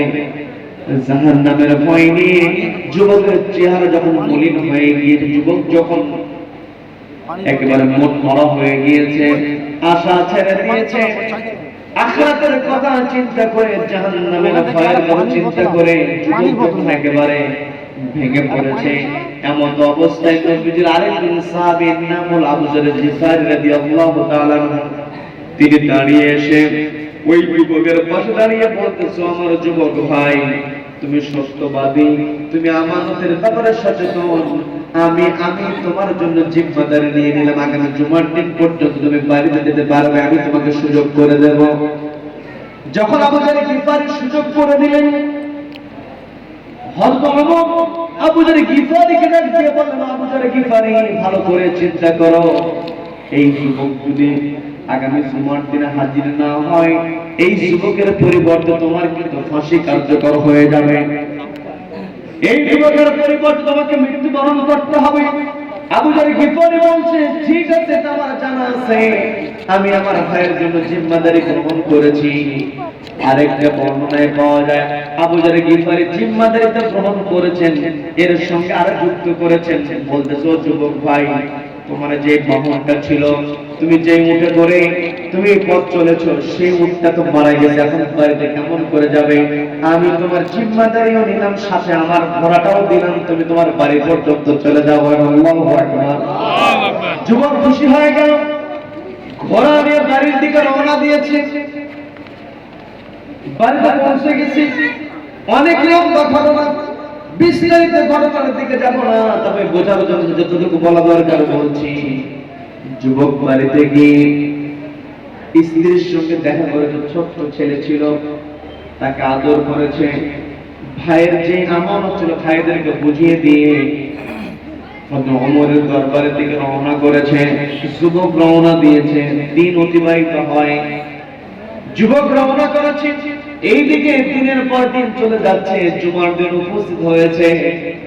হযরত ওমর খুতবা দিবেন, জুমার নামাজের মিম্বার যখন দাঁড়াবেন, হযরত ওমর খোঁজ নিলেন যুবক উপস্থিত হয়েছে কিনা।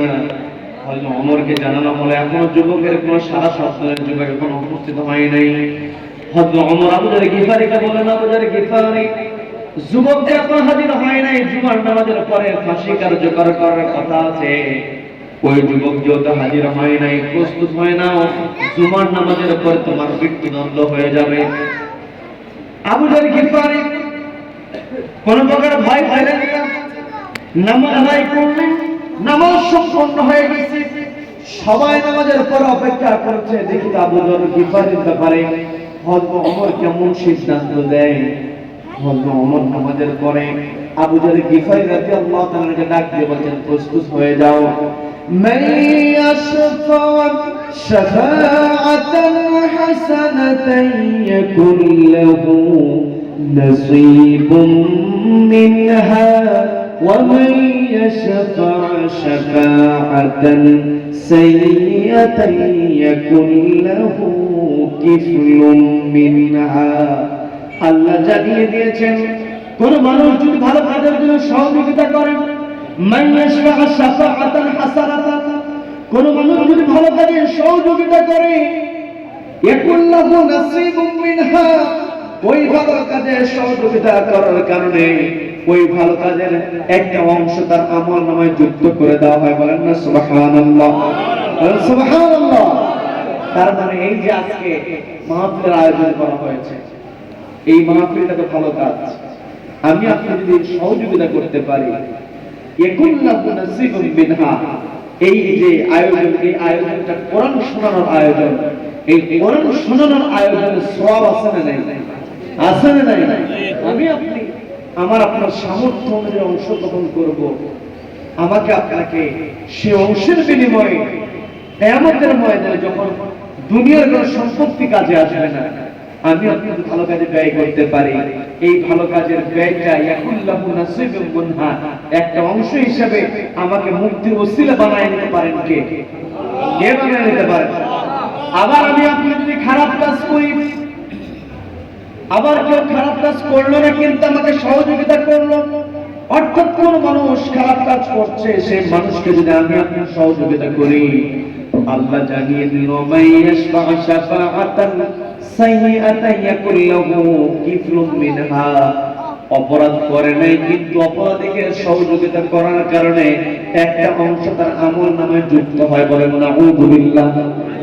হযরত ওমর বলতেছেন, ও আমাদের গিফারে আমরা ভালো করেই জানি, আমাদের জানা আছে তুমি অপরাধ করো নাই, তুমি দুই বালকের পিতাকে হত্যা করো নাই, হত্যা করেছে ওই যুবক, কিন্তু ওই যুবকের জন্য তুমি জিম্মাদারি গ্রহণ করেছো, কাজেই ওই যুবক অপরাধটা করলে ওই অপরাধটা তোমার ঘাড়ের উপরে চলে এসেছে, তুমি মৃত্যুদণ্ডের জন্য প্রস্তুত হয়ে যাও। হযরত ওমর অর্ডার দিয়ে দিলেন, মৃত্যুদণ্ড কার্যকর হয়ে যাবে। সবাই পিনপতন নীরব হয়ে আছে, কেউ কোনো কথা বলে না, অনেকে আবার কান্নাকাটিও পর্যন্ত করছে, কেউ মনে মনে বলছে, আবার কেউ একটু জোরে বলে ফেলতেছে, আবু যর গিফারি কেন বোকামি করলো, কি দরকার ছিল, চেনা নাই জানা নাই, একটা যুবকের জন্য জিম্মাদারি গ্রহণ করেছে, এখন তো ওই যুবক আসতেছে না, এই যুবক না আসার কারণে অপরাধ না করার পরেও অপরাধের বোঝা তার কাঁধের উপরে চলে এসেছে, এখন মৃত্যুর মুখোমুখি তাকে যেতে হচ্ছে। এই কথা বলছে হযরত ওমর অর্ডার দিয়ে দিলেন যে ফাঁসি কার্যকর হয়ে যাক। হযরত আবু যর গিফারি ফাঁসির মঞ্চের দিকে এগিয়ে যায়। বিরক্ত হচ্ছেন নাকি? বিরক্ত হচ্ছেন?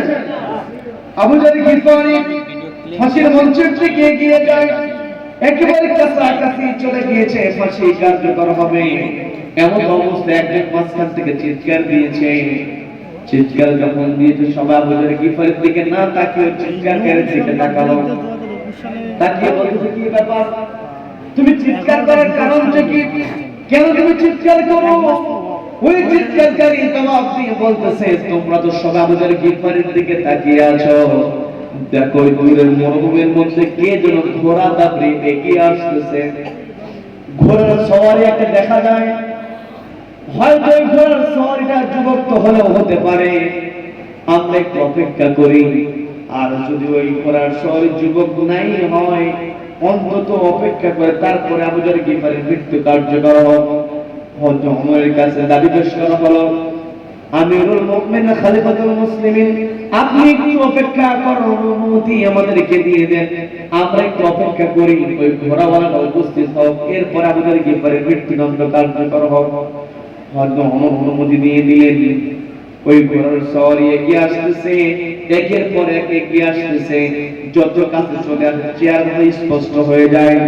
একেবারে কাছাকাছি যখন চলে এসেছে, ওই ঘোড়ার উপর থেকে ঘোড়ার সওয়ারি দ্রুত লাফ দিয়ে নেমে এসে আবু যর গিফারির হাতটা ধরে বলতেছে, ভাই আমি তোমাকে কষ্ট দিয়েছি, আমার জন্য তোমাকে পেরেশানিতে পড়তে হয়েছে, আমার জন্য তুমি চিন্তাই করেছো, আর তোমাকে মরতে হবে না, আমি আমার জীবন নিজের জীবন দেওয়ার জন্য নিজে প্রস্তুত হয়ে গিয়েছি। বলেন আল্লাহু আকবার, বলেন আল্লাহু আকবার। যুবক হাজির হয়ে গেছে, বলতে ভাই আবু যর গিফারি, আমার তো দেরি করার ইচ্ছা ছিল না, কিন্তু পথের মধ্যে ঘোড়াটার সমস্যা হওয়ার কারণে দেরি হয়ে গিয়েছে, এই যে দেরি হলো তোমাকে ফাঁসির মঞ্চের দিকে নিয়ে যাওয়া হচ্ছে, তুমি চিন্তায় পড়ে, তোমাকে আমি পিরেশানিতে ফেলে দিয়েছি, এই যে তোমাকে আমি কষ্টের মধ্যে ফেলেছি, ভাই তুমি আমাকে মাফ করে দাও। কেমন ইমান তাদের মধ্যে ছিল, কেমন সততা তাদের মধ্যে ছিল। আবু যর গিফারি তিনি কিছুই বলছেন, চুপ করে আছেন। এমন অবস্থায়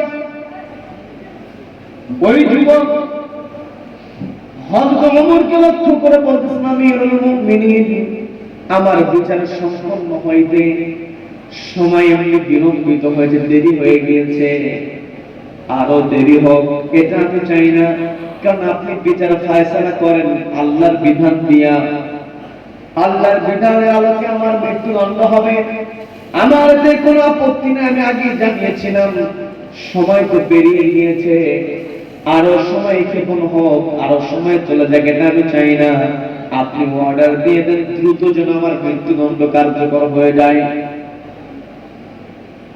এই কথা বলে আবু যর গিফারিকে সরিয়ে দিয়ে ওই যুবক কি করলো, ফাঁসির মঞ্চের দিকে এগিয়ে যায়।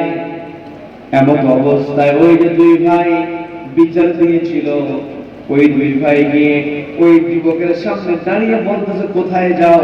ওই ফাঁসির মঞ্চের দিকে যাওয়ার পূর্বে তোমার সঙ্গে একটু কথা আছে, বলেন আল্লাহু আকবার। কারণ যারা মামলা করেছে ফাঁসি কার্যকর হবে, তারাই কি আসামির সামনে দাঁড়িয়ে বলছে, আগেই তোমাকে ফাঁসির মঞ্চের দিকে যেতে দেবো না, কিছু কথা তোমার সঙ্গে বলবো না। আল্লাহু আকবার, আল্লাহু আকবার। এই যে ঘটনাটা আমি বলছি, এই ঘটনার শিক্ষা আছে না নাই? আছে না নাই? এই যে যুবক, তার তো টকবকে শরীর, দুনিয়াতে বেঁচে থাকার আকাঙ্ক্ষা কার না আছে? যদি একটু অসুস্থ আমরা হয়ে যায়, নিজের জমি বিক্রি করে এমন অবস্থা হয়, বেঁচে থাকার জন্য আমরা চিকিৎসার জন্য অনেকে নিজের বাড়িটাও পর্যন্ত বিক্রি করে দেয়, যে না যদি বেঁচে থাকা যায়, বেঁচে থাকার আকাঙ্ক্ষা সবার মনের মধ্যে আছে না নাই?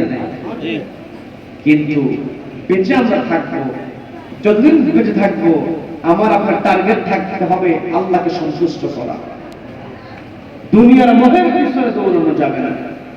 আবার এই জীবনটা আমার আপনার যাবে, এই জীবন যদি আল্লাহ সন্তুষ্ট দিয়ে দিতে পারি, আল্লাহর কথা দিতে পারি, তাহলে সেটাও সার্থকতা। কি কথা বলে?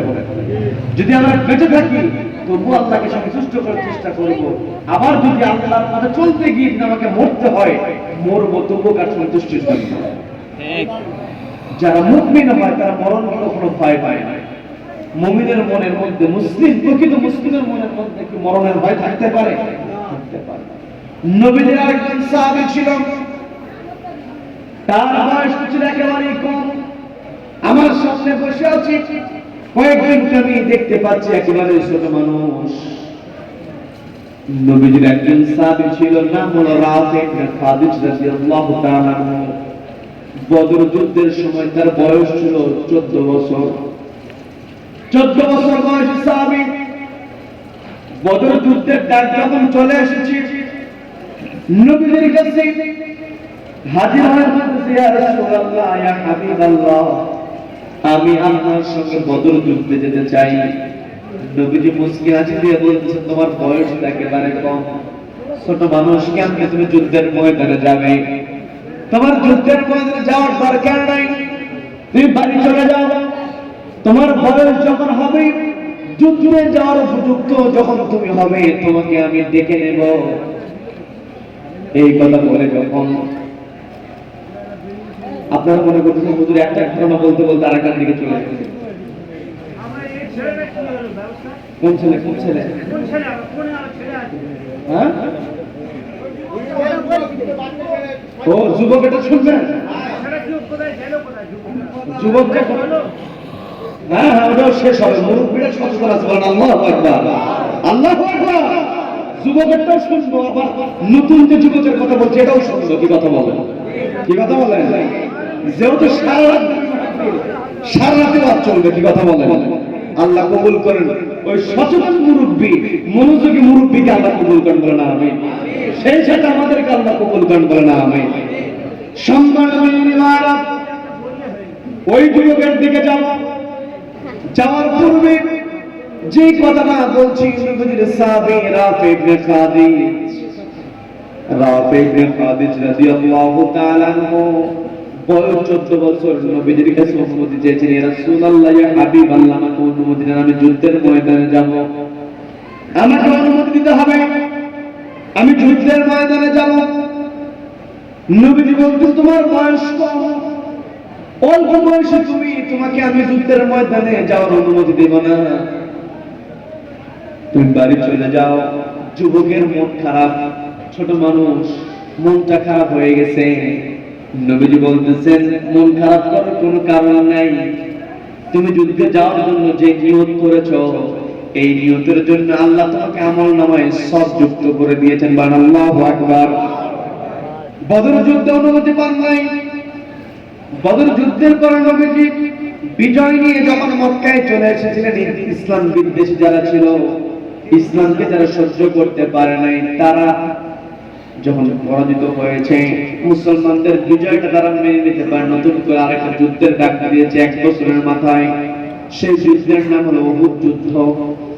বদর যুদ্ধে রাফি ইবনে খাদিজার বয়স 14 বছর, উহুদ যুদ্ধের বয়স হয়ে গিয়েছে 15 বছর। নবী যখন উহুদের ময়দানে সাহাবীদেরকে নিয়ে যাবেন, আবার ডাক দিলেন, কে আছো আমার সঙ্গে উহুদের ময়দানে যাবে?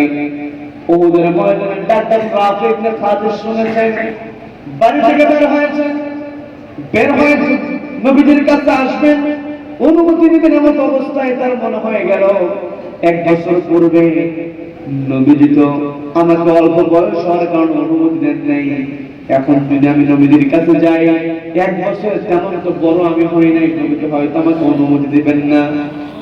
এখন কেমন করে অনুমতি নিব? চলে গেছেন তার মামার কাছে।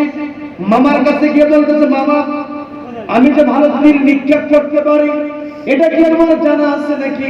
মামা জবাব দিয়ে বলতেছে, হ্যাঁ ভাগিনা, আমি তো জানি তুমি ভালো তীর নিক্ষেপ করতে পারো, কিন্তু তোমার সঙ্গে কথা নাই বার্তা নাই, তুমি হঠাৎ করে আমাকে প্রশ্ন কেন করছো তীর নিক্ষেপ করতে পারো, আমার কাছ থেকে তুমি কেন জানতে চাও? তখন ভেঙে বলল, মামা আমার বয়স কম হওয়ার কারণে নবীজি আমাকে যুদ্ধের ময়দানে যেতে দিতে চায় না। আমি এখন যুদ্ধের ময়দানে যেতে চাই, আল্লাহকে সন্তুষ্ট করতে চাই, আমার জীবনটা আমি আল্লাহর জন্য দিয়ে দিতে চাই, কিন্তু অল্প বয়স হওয়ার কারণে নবীজি আমাকে অনুমতি দিবে না। কিন্তু আমি যে ভালো তীর নিক্ষেপ করতে পারি, এই যে তীর নিক্ষেপ করার যোগ্যতা আমার মধ্যে আছে, এই যোগ্যতার মানদণ্ডে আপনি যদি নবীজির কাছে আমার ব্যাপারে সুপারিশ করেন, নবীজি হয়তো আমাকে যুদ্ধে যাওয়ার জন্য অনুমতি দিতে পারেন। কাজে আপনাকে যেতে হবে নবীজির কাছে গিয়ে আমার ব্যাপারে সুপারিশ করতে হবে, আমি ভালো তীর নিক্ষেপ করতে পারি। নবীজি অল্প বয়সের কারণে আমাকে অনুমতি নাও দিতে পারে, কিন্তু ভালো তীর নিক্ষেপ করতে পারি, এই দিক খেয়াল করে হয়তো নবীজি আমাকে অনুমতি দিতে পারে। বলেন আল্লাহু আকবার। বয়স কিন্তু একবারই কম, 15 বছর বয়স। মামাকে সঙ্গে করে নবীজির কাছে গিয়েছে। নবীজি আবার যখন মুস্তি হাসি দিয়েছে, ওই ভাগিনা মামাকে ইশারা দিয়ে বলছে, মামা আপনি সুপারিশ করেন। মামা গিয়ে বলছে, ইয়া রাসূলুল্লাহ ইয়া হাবিবাল্লাহ, আমার ভাগিনা বয়স তার 15, অল্প বয়স, কিন্তু আমার ভাগিনা বড় মানুষের চাইতে ভালো তীর নিক্ষেপ করতে পারেন, আপনি যদি অনুমতি দেন আমার ভাগিনা যুদ্ধের ময়দানে গিয়ে শত্রুদের উদ্দেশ্য করে তীর নিক্ষেপ করে শত্রুদেরকে পরাস্ত করতে পারবে। কাজে আপনি বয়স কম হলে তাকে অনুমতি নাও দিতে পারেন, কিন্তু একজন তীর নিক্ষেপকারী হিসেবে আপনি অনুমতি দিয়ে দেন। আমি একেবারে সংক্ষেপে বলছি, সংক্ষেপে বলে আবার ওই যুবকের কাছে যেতে হবে। কথা বলেন ঠিক কিনা?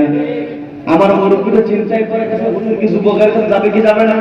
মুরব্বী আপনার চিন্তিত হওয়ার কোনো কারণ নাই, ওই যুবকের কাছে যাবো, এরপর আলোচনা শেষ হবে, তার আগে আলোচনা শেষ হবে না। কথা বলেন ঠিক কিনা? নবীজির কাছে যখন মামা সহ গিয়েছেন, নবীজি মুস্তি হাসি দিয়ে বলতেছেন, ঠিক আছে তোমাকে অনুমতি দেওয়া হলো। একেবারে সংক্ষেপে বলছি, নবীজির কাছে অনুমতি পাওয়ার পরে রাফি ইবনে খাদিজ রাদিয়াল্লাহু তাআলা খুশি হয়েছেন, বাড়ি থেকে বিদায় নিয়েছেন। যুদ্ধের ময়দানে গিয়ে উহুদের প্রান্তরে তিনি একের পর এক তীর নিক্ষেপ করছেন। তার তীরের আঘাতে শত্রু পক্ষ পরাস্ত হয়ে যায়, তীরের আঘাতে কুপকাত হয়ে যায়। এই দৃশ্য দেখে কয়েকজন শত্রু চিন্তা করলো, এই বালককে আগে হত্যা করতে হবে। এই টার্গেট নিয়ে কয়েকজন মিলে শুধুমাত্র রাফি ইবনে খাদিজের দিকে তীর নিক্ষেপ করে ছোট মানুষ শত্রুপক্ষের তীর থেকে নিজেকে বাঁচানোর চেষ্টা করছে, নিজেকে বাঁচিয়ে আবার তীর নিক্ষেপ করে। একের পর এক যখন কয়েকজন মিলে ওই ছোট্ট সাহাবীর দিকে তীর নিক্ষেপ করলো, ছোট মানুষ ওই তীর থেকে নিজেকে আর তিনি বাঁচাতে পারলেন না। শত্রুপক্ষের একটা তীর এসে তার বুকের পাঁজরের মধ্য দিয়ে যখন দেহের মধ্যে ঢুকে গেল, ছোট মানুষ তিনি মাটিতে লুটিয়ে পড়লেন, দেহ থেকে রক্ত ঝরছে। নবীজির কানে সংবাদটা চলে গেল, ইয়া রাসূলুল্লাহ, আপনি যে ছোট্ট ছেলেকে যুদ্ধে আসার অনুমতি দিয়েছিলেন, ওই ছেলে তীরবিদ্ধ হয়েছে। নবীজি তখন ওই সাহাবীকে বলে দিলেন, আমি ওই রাফি ইবনে খাদিজকে একটু দেখতে চাই, আমি তার চেহারাটা দেখতে চাই, তীরবিদ্ধ হওয়ার পরে তার চেহারাটা কেমন হয়েছে আমি একটু দেখতে চাই। কে আমার সামনে হাজির করবে? দুই তিনজন মিলে ওই রাফি ইবনে খাদিজকে খুঁজে বের করে কোলের করে নবীজির সামনে হাজির করলেন। নবীজি রাফি ইবনে খাদিজকে যখন মাটিতে রাখতে নিয়েছে, নবীজি বলতেছেন, তোমরা মাটিতে রেখো না, ওই রাফি ইবনে খাদিজকে আমার কোলের মধ্যে দিয়ে দাও। আল্লাহু আকবার। নবীজির কোলের মধ্যে নবীজি তার উরুর উপরে রাফি ইবনে খাদিজের মাথাটা রাখলেন। নবীজির উরুর মধ্যে যখন রাফি ইবনে খাদিজ মাথাটা দিয়েছে, রাফি ইবনে খাদিজের চোখ বেয়ে পানি পড়ছে। নবীজি বলতেছেন, ও রাফি, কি দরকার ছিল? তোমাকে তো আমি নিষেধ করেছি, যুদ্ধের ময়দানে আমি তোমাকে বদরে না করেছিলাম, উহুদে অংশগ্রহণের তোমার এত তামান্না ছিল, বয়স অল্প হওয়ার কারণে অনুমতি আমি তোমাকে দিতাম না, কিন্তু মামাকে নিয়ে সুপারিশ করে তীরন্দাজ হিসেবে তুমি যুদ্ধের ময়দানে অংশগ্রহণ করেছো। আজকে তুমি কষ্ট করছো, তোমার কষ্ট চোখ বেয়ে তোমার পানি পড়ছে। ওই ছোট্ট সাহাবী বলতেছেন, ইয়া রাসূলুল্লাহ, ইয়া হাবিবাল্লাহ, আপনি আমার চোখের মধ্যে যে পানিটা দেখছেন, এই পানিটা তো আমার কষ্টের পানি না, এই পানিটা আমার আনন্দের পানি। বলেন আল্লাহু আকবার। নবীজি বলছেন, তোমার দেহের মধ্যে তীর ঢুকেছে, রক্ত বের হচ্ছে, চোখ দিয়ে পানি পড়তেছে, আবার বলতেছে তোমার এটা কষ্টের পানি নয়, তোমার আনন্দের পানি। বিষয়টা বুঝতে পারলাম না।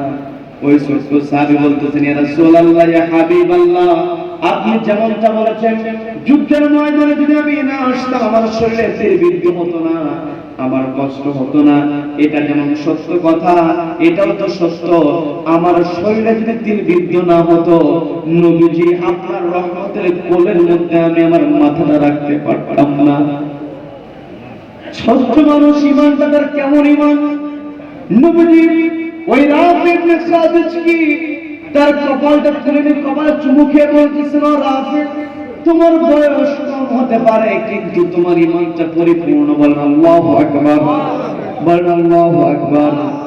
রাফি ইবনে খাদিজ বলতেছেন, ইয়া রাসূলুল্লাহ, ইয়া হাবিবাল্লাহ, আমার ঈমান কতটুকু পরিপূর্ণ জানি না, তবে আমি এখনো আমার মনের মধ্যে আমার একটা আকাঙ্ক্ষা অপূর্ণ রয়ে গিয়েছে, আমার মনের মধ্যে এখন একটা আশা অপূর্ণ রয়ে গিয়েছে। নবীজি বলতেছেন, ও রাফি, তুমি আজকে যুদ্ধের ময়দানে অল্প বয়সে তীরবিদ্ধ হয়েছো, তুমি আমার কাছে যে আকাঙ্ক্ষার কথা বলবে, যে আশার কথা আমার কাছে বলবে, আমি নবীজি সেই আশা পূরণের জন্য সর্বোচ্চ আল্লাহর কাছে সুপারিশ করব। আল্লাহু আকবার। বলো তোমার কি আশা? ছোট্ট মানুষ বলতেছি, ইয়া রাসূলুল্লাহ, ইয়া হাবিবাল্লাহ, আমি যখন বাড়ি থেকে বের হয়েছি, আমি বাড়ি থেকে বের হওয়ার সময় আল্লাহর কাছে দোয়া করেছিলাম, আল্লাহ, উহুদের ময়দানে যাই, আর বাড়িতে জীবিত ফিরতে চাই না, একেবারে শহীদ হতে চাই, কিয়ামতের ময়দানে একবার উহুদের শহীদ হিসেবে উঠতে চাই। এই নিয়ত করে আল্লাহর কাছে দোয়া করেছিলাম, আল্লাহ, আমাকে উহুদের ময়দান থেকে জীবিত ফেরাবে না, আমাকে উহুদের ময়দানে শহীদ করে একেবারে কিয়ামতের ময়দানে উহুদের শহীদ হিসেবে তুমি আমাকে উঠায়ো। আমি এই দোয়া আল্লাহর কাছে করেছি, কিন্তু আমার শরীরে এখন যে তীরটা বিদ্ধ হয়ে আছে, আমার তো মনে হয় আপনারা যদি আমার তীরটা বের করে নেন, বের করার পরে আমাকে চিকিৎসা করলে আমি সুস্থ হয়ে যাব। আর আমি যদি সুস্থ হয়ে যাই, তাহলে আমি তো আর আমার পরিচয় শহীদ বলতে পারবো না, আমার পরিচয় আমাকে বলতে হবে আমি উহুদের একজন গাজী, পরিচয় বলতে হবে। নবীজি বলতেছেন, তোমার যেহেতু উহুদের শহীদ হওয়ার আকাঙ্ক্ষা, উহুদের শহীদ হওয়ার পর তোমার জন্য এখনো খোলা আছে, সেটা হলো আমি তোমার শরীর থেকে যে তীরটা বিদ্ধ হয়েছে ওই তীরটা বের করতে পারবো দুইটা উপায়ে। সবাইকে বলতে হবে কয়টা উপায়? সবাইকে বলতে হবে কয়টা উপায়? উপায় করে শুনবেন, শুনবেন তো? এই কারা কারা শুনবেন হাত উঠান তো। যদি কেউ হাত উঠানো বাদ থাকে, আরো যুবকের কথা শুনবেন না? এই যুবকের কথা শোনো, যুবকের কথা তো শুনবেন তো। দেখে হাত উঠান, দেখে হাত উঠান, দুই হাত, দুই হাত। আল্লাহ আমাদের সকল কবুল করেন, বলেন আমিন। আমার ওই মুরব্বী রাগ করে গেছে, হাত উঠাচ্ছেন। মুরব্বী রাগ করেন না, বলবো যুবকের ঘটনা বলবো, বলবো, বিরক্ত হবেন? বিরক্ত হবেন? যুবকের ঘটনা। যুবক কি করলো? গিয়ে বলতেছে দাঁড়াও, ফাঁসির মঞ্চের দিকে যাওয়া। জি,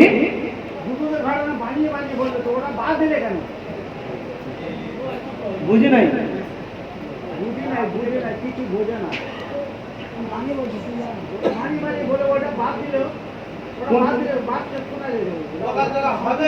ওখান থেকে আবার শুরু হবে তো। আচ্ছা, হযরত ওমরের দরবারে, হযরত ওমরের দরবারে যখন ওই যুবক চলে যাচ্ছে ফাঁসির মঞ্চের দিকে, ফাঁসির মঞ্চের দিকে যখন এগিয়ে যায়, মুরব্বী আপনাদের দলিলের প্রয়োজন হয় আলোচনার সঙ্গে শেষে আমার সঙ্গে দেখা করবেন, দলিল আপনাকে দিয়ে দেব। যুবক যখন এগিয়ে যাবে ফাঁসির মঞ্চের দিকে, এমন অবস্থায় দুই বালক এসে বলতেছে কোথায় যাও?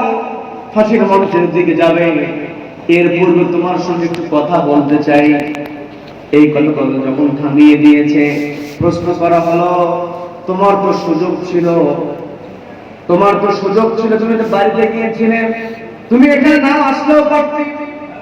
তুমি যদি না আসতে আমরা বিচার পেয়ে যেতাম।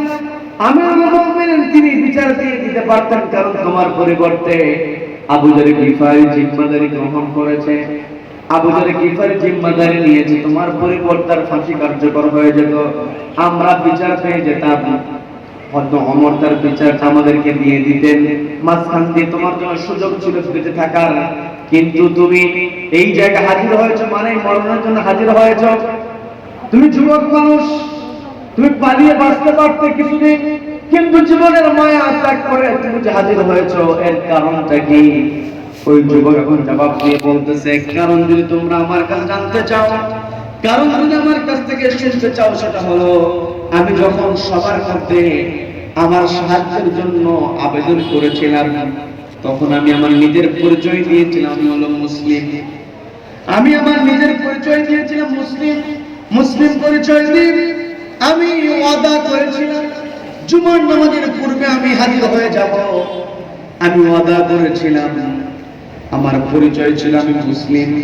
আমি মুসলিম হিসেবে যে ওয়াদা দিলাম, এখন আমি যদি মুসলিম হয়ে ওয়াদা দিয়ে যদি হাজির না হয়, আর আমার পরিবর্তে ওই আবু যর গিফারির ফাঁসি যদি কার্যকর হয়ে যায়, আবু যর গিফারির ফাঁসি কার্যকর হয়ে যাবে, নিরপরাধ মানুষ ফাঁসির রশিতে ঝুলে যাবে, মৃত্যুদণ্ড হয়ে যাবে। এই যে আমি মুসলিম হিসেবে ওয়াদা দেওয়ার পরে, আমি মুসলিম হিসেবে আরেকজন মুসলমানের কাছ থেকে সহযোগিতা নেওয়ার পরে আমি যদি হাজির না হই, তাহলে একটা ইতিহাস রচিত হয়ে যাবে যে মুসলিম যুবক ওয়াদা করেছিল, ওয়াদা পূরণ করে নাই, আরেকজনকে জিম্মাদার নিয়োগ করে তাকে মেরে ফেলে দিয়েছে। এই যে মুসলিম জাতির একটা কলঙ্ক যুক্ত হোক, আমি মুসলিম জাতিকে কলঙ্ক মুক্ত রাখার জন্য মুসলিম জাতি ওয়াদা পালন করে, মুসলিম জাতি যে ওয়াদা ভঙ্গ করে না এটা প্রমাণ করার জন্য নিজের জীবনের মায়া ত্যাগ করে এই জায়গা হাজির হয়েছে। বলেন আল্লাহু আকবার। যুবকের সঙ্গে আরেকটা কথা বলে দিলাম, আমি আজকে দুনিয়াতে ওয়াদা করেছি, মৃত্যুকে ভয় করে যদি আমি পালিয়ে থাকি, ওয়াদা যদি আমি ভঙ্গ করি, দুনিয়াতে ওয়াদা ভঙ্গ করার কারণে আমাকে থাকতে হবে জাহান্নামের মধ্যে। আমি ওয়াদা ভঙ্গ করে পালিয়ে বেরিয়ে হয়তো হালকা কিছু অল্প দিনের জন্য আমি হায়াত পাবো, আমি নিজেকে বাঁচাতে পারবো, কিন্তু একটা সময় তো আমাকে মরণ আমাকে ছাড়বে না, মরণ আমাকে আঁকড়ে ধরবেই। কাজে আমি চিন্তা করেছি এই দুনিয়া থেকে আমাকে তো মরতেই হবে, চলে যেতেই হবে, কাজে আমাকে আমার ওয়াদা পূরণ করতে হবে, কারণ ওয়াদা খেলাফকারী হলে আমি হয়ে যাবো জাহান্নামে। জাহান্নামকে ভয় করে আমি হাজির হয়েছি। বলেন আল্লাহু আকবার, বলেন আল্লাহু আকবার। এইটাই যখন যুবক জবাব দিয়ে দিল, আরেকজন কি আবু যর গিফারি রাদিয়াল্লাহু তাআলাকে প্রশ্ন করতেছেন, আবু যর গিফারি, ও আবু যর গিফারি, তুমি চিনো না জানো না একজন যুবকের জন্য জিম্মাদারি গ্রহণ করেছো, আর একটু যদি দেরি হতো তাহলে এই যুবক যদি আরেকটু দেরি করে আসতো আর এক মুহূর্তে যদি অতিক্রম হয়ে যেত তাহলে তোমার তো ফাঁসি কার্যকর হয়ে যেত। তুমি যখন এই যুবকের জন্য জিম্মাদারি গ্রহণ করেছো তখন তুমি ভালো করেই জানতে এই যুবক হাজির না হলে তোমাকে মৃত্যুবরণ করতে হবে। তুমি নিজের জীবনের মায়া ত্যাগ করে তুমি কেন এই যুবকের জন্য জিম্মাদারি গ্রহণ করেছো? কারণটা একটু বল, আপনারা শুনবেন, শুনবেন, কিন্তু শোনার আগে একটু কষ্ট দিব আপনাদেরকে। বলবো ওই দিকে রাফেক দেখা দিচ্ছিল নিজের কোলের মধ্যে মাথা রেখে দিয়েছে, মনে করছেন আমি ভুলে গেছি না, এখন দাড়ি মস্ত পাকে নাই, এখন ইংরেজ আছে বলি নাই, বলবো ইনশাআল্লাহ। কিন্তু তার আগে একটু কষ্ট আপনাদেরকে দেবে, কারণ এই দুনিয়াতে জানের প্রতি যেমন আমাদের মায়া আছে, মালের প্রতি মায়া আছে না নাই? আছে না নাই? এই জান এবং মাল দুটোই কার জন্য? সবাইকে বলবো কার জন্য? ইন্নাল্লাহু আশতারা মিনাল মুমিনিনা আনফুসাহুম ওয়া আমওয়ালাহুম বিআন্না লাহুমুল জান্নাহ। আল্লাহর জন্য যদি মাল ব্যয় করতে পারি, আল্লাহর জন্য যদি জান দিয়ে দিতে পারি, তাহলে দুনিয়াতে আমার মর্যাদা এবং আখিরাতে একেবারে উত্তম পুরস্কার আমাকে দান করবেন কে? আল্লাহ কবুল করেন, বলেন আমিন, বলেন আমিন। এই যে মাহফিলের আয়োজন করা হয়েছে, এই মাহফিলে একটা খরচ আছে না নাই? এই খরচটা কি অন্য এলাকার মানুষ দিবে নাকি আপনাদেরকে দিতে হবে? এটা আপনাদেরকে দিতে হবে। এই পৃথিবীতে যেই দিন আমরা আগমন করেছিলাম, বিরক্ত হবেন? বিরক্ত হবেন? ঘটনার দিকে যাব। আমি আপনাদেরকে বলছি, ঘটনা ফিনিশিং দিয়ে শেষ করব, ফিনিশিং দিয়ে শেষ করব, ওটা নিয়ে আপনাদের চিন্তা করার দরকার নেই। আমি ফিনিশিং দিব, কিন্তু এর পূর্বে এই যে সুন্দর আয়োজন, এই আয়োজনে আমাদের অংশগ্রহণ করার দরকার আছে না নাই? এখন কোন ভাইটা আছে যে আমার কাছে হুজুর আমি এত টাকা দেব, পরিমাণটা বলবো না, যে আপনি এসেছেন, আমি মুসাফির মানুষ, হয়তো আমার তেমন আমল থাকতে পারে না, আমার হয়তো তেমন আমি আমল করতে পারি না, কিন্তু আমি সফর করেছি, এটা তো সত্য কথা, কি কথা বলবেন? আর মুসাফির দোয়াটা আল্লাহ ফেরায় দেন না। আমি আপনার জন্য দোয়া করব, আপনার জন্য দোয়া করবেন। আমরা এখানে বসেছি, এত সুন্দর আয়োজন, এই আয়োজনটা 63তম বার্ষিকী, মানুষ আর 63 বছর মানুষ বাঁচেই না, কি কথা বলেন? এই 63 বছর হলো মাহফিলটা চলছে, এই যে ছেলেপেলেদের মাথায় পাগড়ি দিয়ে দেওয়া হলো। এই পৃথিবীতে সবচাইতে সম্মান হলো কোরআনের কাছে, কি কথা বলেন? দেখবেন কোরআনের সঙ্গে কোরআনটাকে ঢেকে রাখার জন্য আমরা গিলাফ তৈরি করি, আমরা জুরদান তৈরি করি, বিভিন্ন জায়গায় বিভিন্ন কথা বলে, অর্থাৎ কোরআনটাকে ঢেকে রাখার জন্য কাপড়ের টুকরা দিয়া একটা গিলাফ তৈরি করা হয়। বাজার থেকে কাপড় কিনে নিয়ে আসে, সেই কাপড়ের দাম খুব বেশি হলে 50 থেকে 100 টাকা হবে, এর চেয়ে বেশি দামের কাপড় কিন্তু লাগে। কিন্তু ওই কাপড় কোরআনের সংস্পর্শে আসার পরে আমি আপনি হয়তো কোরআন পড়ছি, গরমের দিন মাথার উপরে ফ্যান চলছে, ওই গিলাফটা টেবিলের উপরে রেখেছি, ফ্যানের বাতাসে গিলাফটা মাটিতে পড়ে গেছে, এটা দেখার পরে আমরা কি করি? যদি গিলাফটা পড়ে যায় ফ্যানের বাতাসে, আমরা যে কোনো মাটিতে পড়ে যদি থাকে, আমরা দুনিয়ার সব কাজ বাদ দিয়ে দৌড়ে গিয়ে ওই গিলাফটাকে মাটি থেকে উঠিয়ে চুমুকে বুকে জড়িয়ে ধরে, কি কথা বলেন? কি কথা বলেন? পক্ষান্তরে কোনো বর যদি বিয়ে করতে যায়, শেরওয়ানি কেনে, শেরওয়ানি কেনে না, এই শেরওয়ানি সর্বোচ্চ দামে, অর্থাৎ বরের যেমন সামর্থ্য অনুযায়ী শেরওয়ানি সে কেনে। এখন বিয়ে দিয়ে মনের বাড়ির দিকে যাবে, এখন শেরওয়ানিটা পড়তে গিয়ে যদি মাটি থেকে পড়ে যায়, আর ওই বর যদি শেরওয়ানি মাটি থেকে উঠায়া সুমুখের বুকে জড়িয়ে ধরে, মনে করলে বিয়ের মধ্যে মাথা নষ্ট হয়ে গেছে, ওই তার যেই শেরওয়ানি আছে সে শেরওয়ানিতে চুমা খায়। পক্ষান্তরে গিলাফ যদি মাটিতে পড়ে থাকে, ওটা যদি কেউ চুমু না খায়, মাটি থেকে যদি না উঠে বুকে জড়িয়ে না ধরে, মানুষ তাকে বলবে বেয়াদব, কথা বলেন ঠিক কিনা? দেখেন অল্প দামে ভৎসনা করবে, তাকে তিরস্কার করবে, অথচ তার শেরওয়ানির দাম কত, সেই তুলনায় যে গিলাফ, ওই গিলাফের কাপড়ের দাম কম। কিন্তু গিলাফের কাপড়ের দাম কম হতে পারে, কিন্তু গিলাফের সংস্পর্শ লেগেছে কোরআনের সঙ্গে। আল্লাহু আকবার। কাজে কোরআনের সংস্পর্শে যারা আসবে তাদের মর্যাদা বৃদ্ধি করে দেন কে? এই মানুষের ছাত্ররা পাগড়ি নিল, এই যে পাগড়ি নিয়েছে প্রতিষ্ঠানের জন্য, এই যে মাহফিল আয়োজন করা হয়েছে, মানুষের কাজগুলো চলছে, এগুলো সংস্কারের জন্য যদি আমরা অংশগ্রহণ করতে পারি, এই যে হয়তো আপনি 3 দিন থাকবো না, যতদিন পর্যন্ত বাধ্যতা থাকবে, হয়তো আপনি এক ব্যাগ সিমেন্টের জন্য টাকা দিয়েছেন, আপনি হয়তো এক ট্রলি পানির জন্য টাকা দিয়েছেন, আপনি দিয়েছেন অল্প পরিমাণ, অর্থাৎ আপনার যেমন সামর্থ্য, তাবুক যুদ্ধে হয়তো আবু বকর রাদিয়াল্লাহু তাআলা বিশাল পরিমাণ দান কিন্তু তিনি করেন নাই, অল্প পরিমাণ দান করেছেন, কিন্তু সামর্থ্য অনুযায়ী সর্বোচ্চ দান করেছেন। যার কারণে তার পরিমাণ কম ছিল, কিন্তু সামর্থ্য অনুযায়ী পরিমাণ কম, কিন্তু এই পরিমাণটাকে আল্লাহ সবার চাইতে বেশি বৃদ্ধি করে দিয়েছিল। বলেন আল্লাহু আকবার, বলেন আল্লাহু আকবার। কাজে যার যেমন সামর্থ্য হবে সামর্থ্য অনুযায়ী দেবেন। এটাকে মনিরুজ্জামান, আজ একজন মা 1000 টাকা, একটু বলেন মারহাবা, মারহাবা। আমার মায়ের 1000 দানকে আল্লাহ কবুল করেন, বলেন আমিন। মায়ের দানকে আল্লাহ নাজাতের ওসিলা হিসেবে কবুল করেন, বলেন আমিন। মাকে আল্লাহ রাব্বুল আলামিন রহমতের চাদরে ঢেকে রাখেন, বলেন আমিন। একটু জিকির করি, লা ইলাহা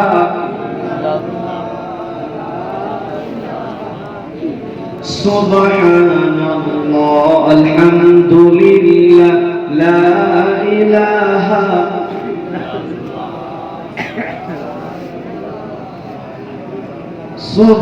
সুবহানাল্লাহ আলহামদুলিল্লাহ লা ইলাহা لا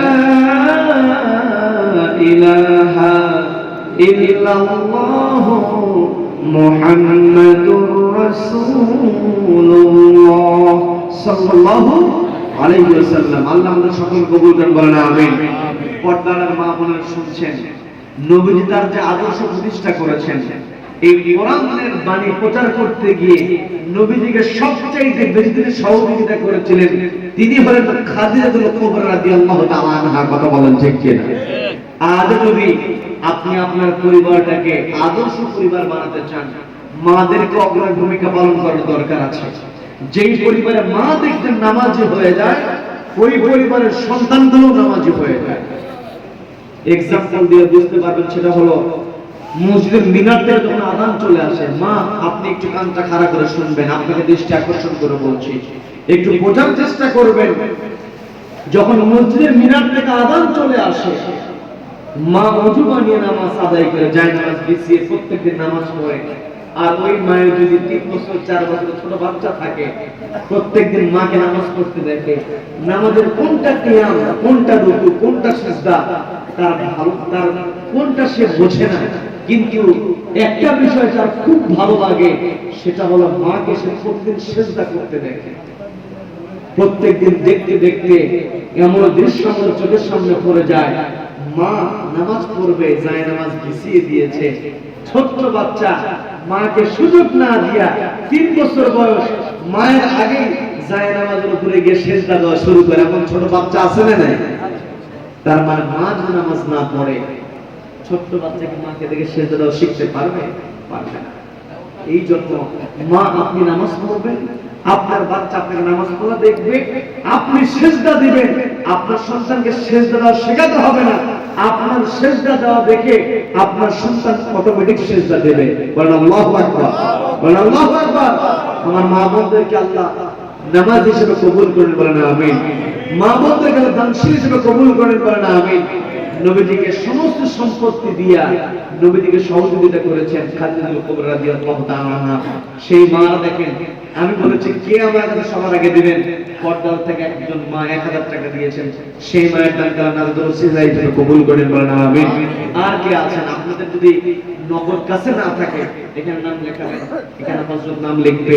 এই যে আমি এসেছি দুনিয়াতে, আমার আপনাকে আল্লাহ কেমন করে চলতে বলেন, আল্লাহ বলে দিলেন ওয়ালামু আন্নামা আমওয়ালুকুম ওয়া আওলাদুকুম ফিতনা। আমি এই পৃথিবীতে তোমাদেরকে যে সম্পদ এবং সন্তান সন্ততি দিয়েছি, এগুলো তোমাদের জন্য পরীক্ষা শুনবে যে আমার একজন আল্লাহর বান্দা 500 টাকা, বলেন মারহাবা, সবাই বলেন মারহাবা। একজন ভাই 500 টাকা দিয়েছেন, আল্লাহ তাআলা তাকে কবুল করেন, বলেন আমিন।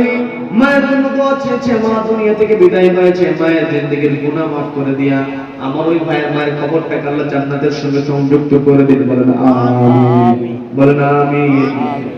আর কি আছেন আমার ভাইয়েরা, এই দুনিয়াতে আমরা কেউ থাকবো না। পর্দার মারা কাঞ্চি একটু খাড়া করে শোনেন, এই পৃথিবীতে যেই দিন এসেছি সেই দিন আমাদের শরীরে কোনো পোশাক ছিল না। যেই যে দুনিয়া থেকে চলে যাব সঙ্গে কিছুই যাবে না।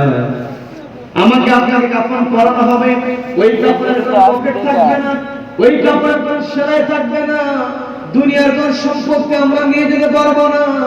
এই যে মাদ্রাসা, এই মাদ্রাসার উন্নয়নে যদি আপনি অংশগ্রহণ করতে পারেন, আপনার দিলটা নরম করে আপনার অর্থ থেকে যদি সামর্থ্য অনুযায়ী ব্যয় করতে পারেন, এই দানটাকে আল্লাহ নাদের ওসিলা হিসেবে কবুল করে নেবেন, বলেন আমিন, বলেন আমিন। আর কি আছেন বলেন, কি আছে বলেন, একটু কেউ নাই বলেন, এখানে একটু টাকা বের করেছিলেন, বলেন, দিয়ে দেন, দিয়ে দেন, দিয়ে দেন। জিজ্ঞেস করি আল্লাহ আল্লাহ আল্লাহ আল্লাহ সুবহানাল্লাহ আলহামদুলিল্লাহ লা ইলাহা লা ইলাহা লা ইলাহা সুবহানাল্লাহ আলহামদুলিল্লাহ লা ইলাহা লা ইলাহা সুবহানাল্লাহ আলহামদুলিল্লাহ লা ইলাহা লা ইলাহা ইল্লাল্লাহ মুহাম্মাদুর রাসূলুল্লাহ সাল্লাল্লাহু আলাইহি ওয়াসাল্লাম। নারে তাকবীর, নারে তাকবীর। আমার একজন ভাই নগদ টাকা দিয়েছেন 100 টাকা, আমার ভাইয়ের দান আল্লাহ কবুল করলেন, বলেন আমিন, বলেন আমিন। আর কোন ভাই আছেন কাছে যদি টাকা না থাকে নাম লেখেন, যে টাকা পরবর্তীতে দিয়ে দিবেন। কে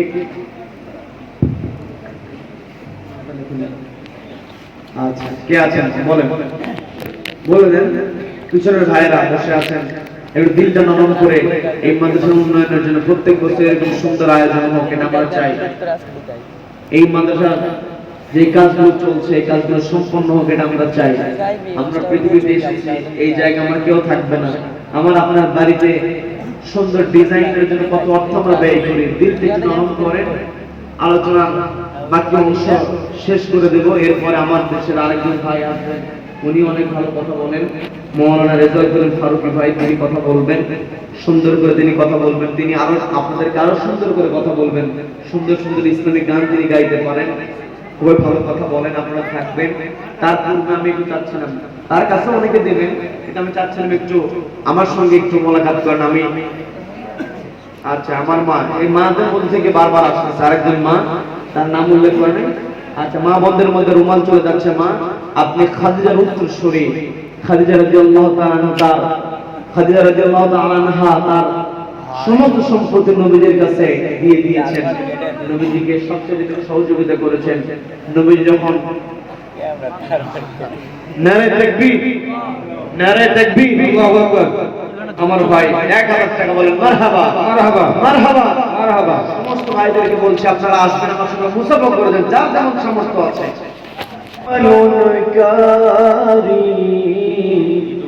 তুমি প্রভু লালনকারী, তুমি অন্তর্যামী, আল্লাহ তুমি সৃষ্টিকারী, তুমি পালনকারী, তুমি প্রভু লালনকারী, তুমি অন্তর্যামী। তোমার দয়ায় নদী চলে, সাগর বহমান, তোমার দয়ায় চন্দ্র তারা নিত্য চলমান, তোমার দয়া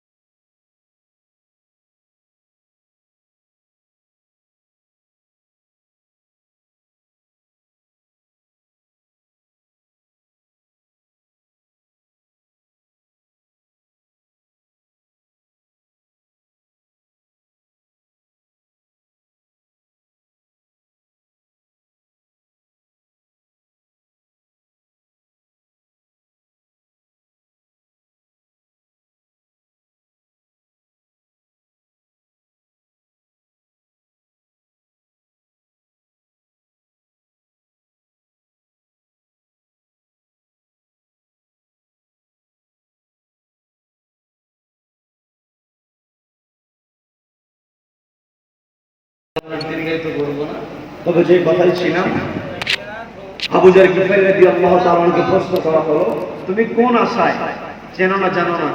আমি ভাইয়ের কাছ থেকে 2 মিনিট চেয়ে নিয়েছি। তুমি চেনো না জানো না কোন আশায় একজন যুবকের জন্য তুমি জিম্মাদারি গ্রহণ করবে? আবু জার গিফারী তিনি বললেন, ওই যুবক যখন আমাদেরকে মুসলিম পরিচয় দিয়ে বলেছিল, ও আমার মুসলিম ভাইরা, তোমরা কে আছো আমার আমানতদারিতা রক্ষার জন্য আমাকে সহযোগিতা করবে? আমি দেখলাম সবাই যখন তার ডাকে কেউ সাড়া দিল না, আমি চিন্তা করে দেখলাম একজন মুসলিম এতগুলো মুসলমানের কাছে সহযোগিতা চাইল, কেউ যদি সহযোগিতা না করে তাহলে এটা একটা কলঙ্কজনক ইতিহাস হয়ে থাকবে। মুসলিমের কাছে সহযোগিতা চেয়েছে কিন্তু সহযোগিতা পায় নাই। এই মুসলিম জাতির জন্য কলঙ্কর ইতিহাস রচিত হোক, এটা আমি চাই নাই। আমি আমার জীবনের মায়া ত্যাগ করে অচেনা এক যুবকের জন্য জিম্মাদারি গ্রহণ করেছি। বলেন আল্লাহু আকবার। এই কথা যখন আবু যার গিফারী বললেন, তখন ওই যে 2 ভাই তারা হযরত ওমরকে ডাক দিয়ে বলছেন, খলিফাতুল মুসলিমিন, যেই যুবক ওয়াদা পালনের জন্য জীবনের মায়া ত্যাগ করে হাজির হতে পারে, আবার আবু যার গিফারী নিজের জীবনের মায়া ত্যাগ করে মুসলিমকে সহযোগিতার জন্য জিম্মাদারি গ্রহণ করতে পারে, আমরাও তো মুসলিম, আমরাও এই যুবককে ক্ষমা করে দিয়ে মুসলিমদের যে ভালোবাসা আছে, মুসলিম জাতি যে ক্ষমা করতে পারে, আমরাও ক্ষমার দৃষ্টান্ত স্থাপন করলাম। বলেন আল্লাহু আকবার, বলেন আল্লাহু আকবার। তার মানে আমরা যারা মুসলিম, আমাদেরকে 1 নম্বরে বৈশিষ্ট্য সত্যবাদী হতে হবে, 2 নম্বরে আমাদেরকে আমানতদার হতে হবে, 3 নম্বর যেটা আমাদেরকে ওয়াদা পালনের সর্বোচ্চ চেষ্টা করতে হবে, 4 নম্বর যে বিষয় একজন মুসলিম আরেকজন মুসলিমের জন্য সহযোগিতা করব। এই যে 4টা বিষয়ে কথা হয়েছে, রব্বুল আলামিন আমাদের বাস্তব জীবনে আমল করার তৌফিক দান করুন। বলেন আমিন। আমি আপনাদের জন্য দোয়া করি, আপনারা আমার জন্য দোয়া করবেন। এই যে আজকে আমরা সামিয়ানার নিচে বসেছি, আমাদের যে ভালোবাসা, চেহারা দেখে মনে হয় যে কত আগে আমরা চেনা। আমাদের একটাই পরিচয়, আমরা হচ্ছে মুসলিম। আমাদেরকে ভ্রাতৃত্বের বন্ধনে, ইন্নামাল মুমিনুনা ইখওয়া, আমাদের ভ্রাতৃত্বের বন্ধনে আবদ্ধ করেছেন কে? আল্লাহ। আল্লাহ রাব্বুল আলামিন যেমন আজকে সামিয়ানার নিচে আমাদের বসার সুযোগ দিয়েছেন, রব্বুল আলামিন যেন কিয়ামতের কঠিন ময়দানে, যেই দিন তার আরশের ছায়া ছাড়া অন্য কোনো ছায়া থাকবে না, ওই ছায়ার নিচে যেন আমরা উপস্থিত হতে পারি, রব্বুল আলামিন আমাদের সকলকে কবুল করেন। বলেন আমিন। ওয়া আখিরু দাওয়ানা আনিল হামদুলিল্লাহি রাব্বিল আলামিন। আসসালামু আলাইকুম ওয়া রাহমাতুল্লাহি ওয়া বারাকাতুহু।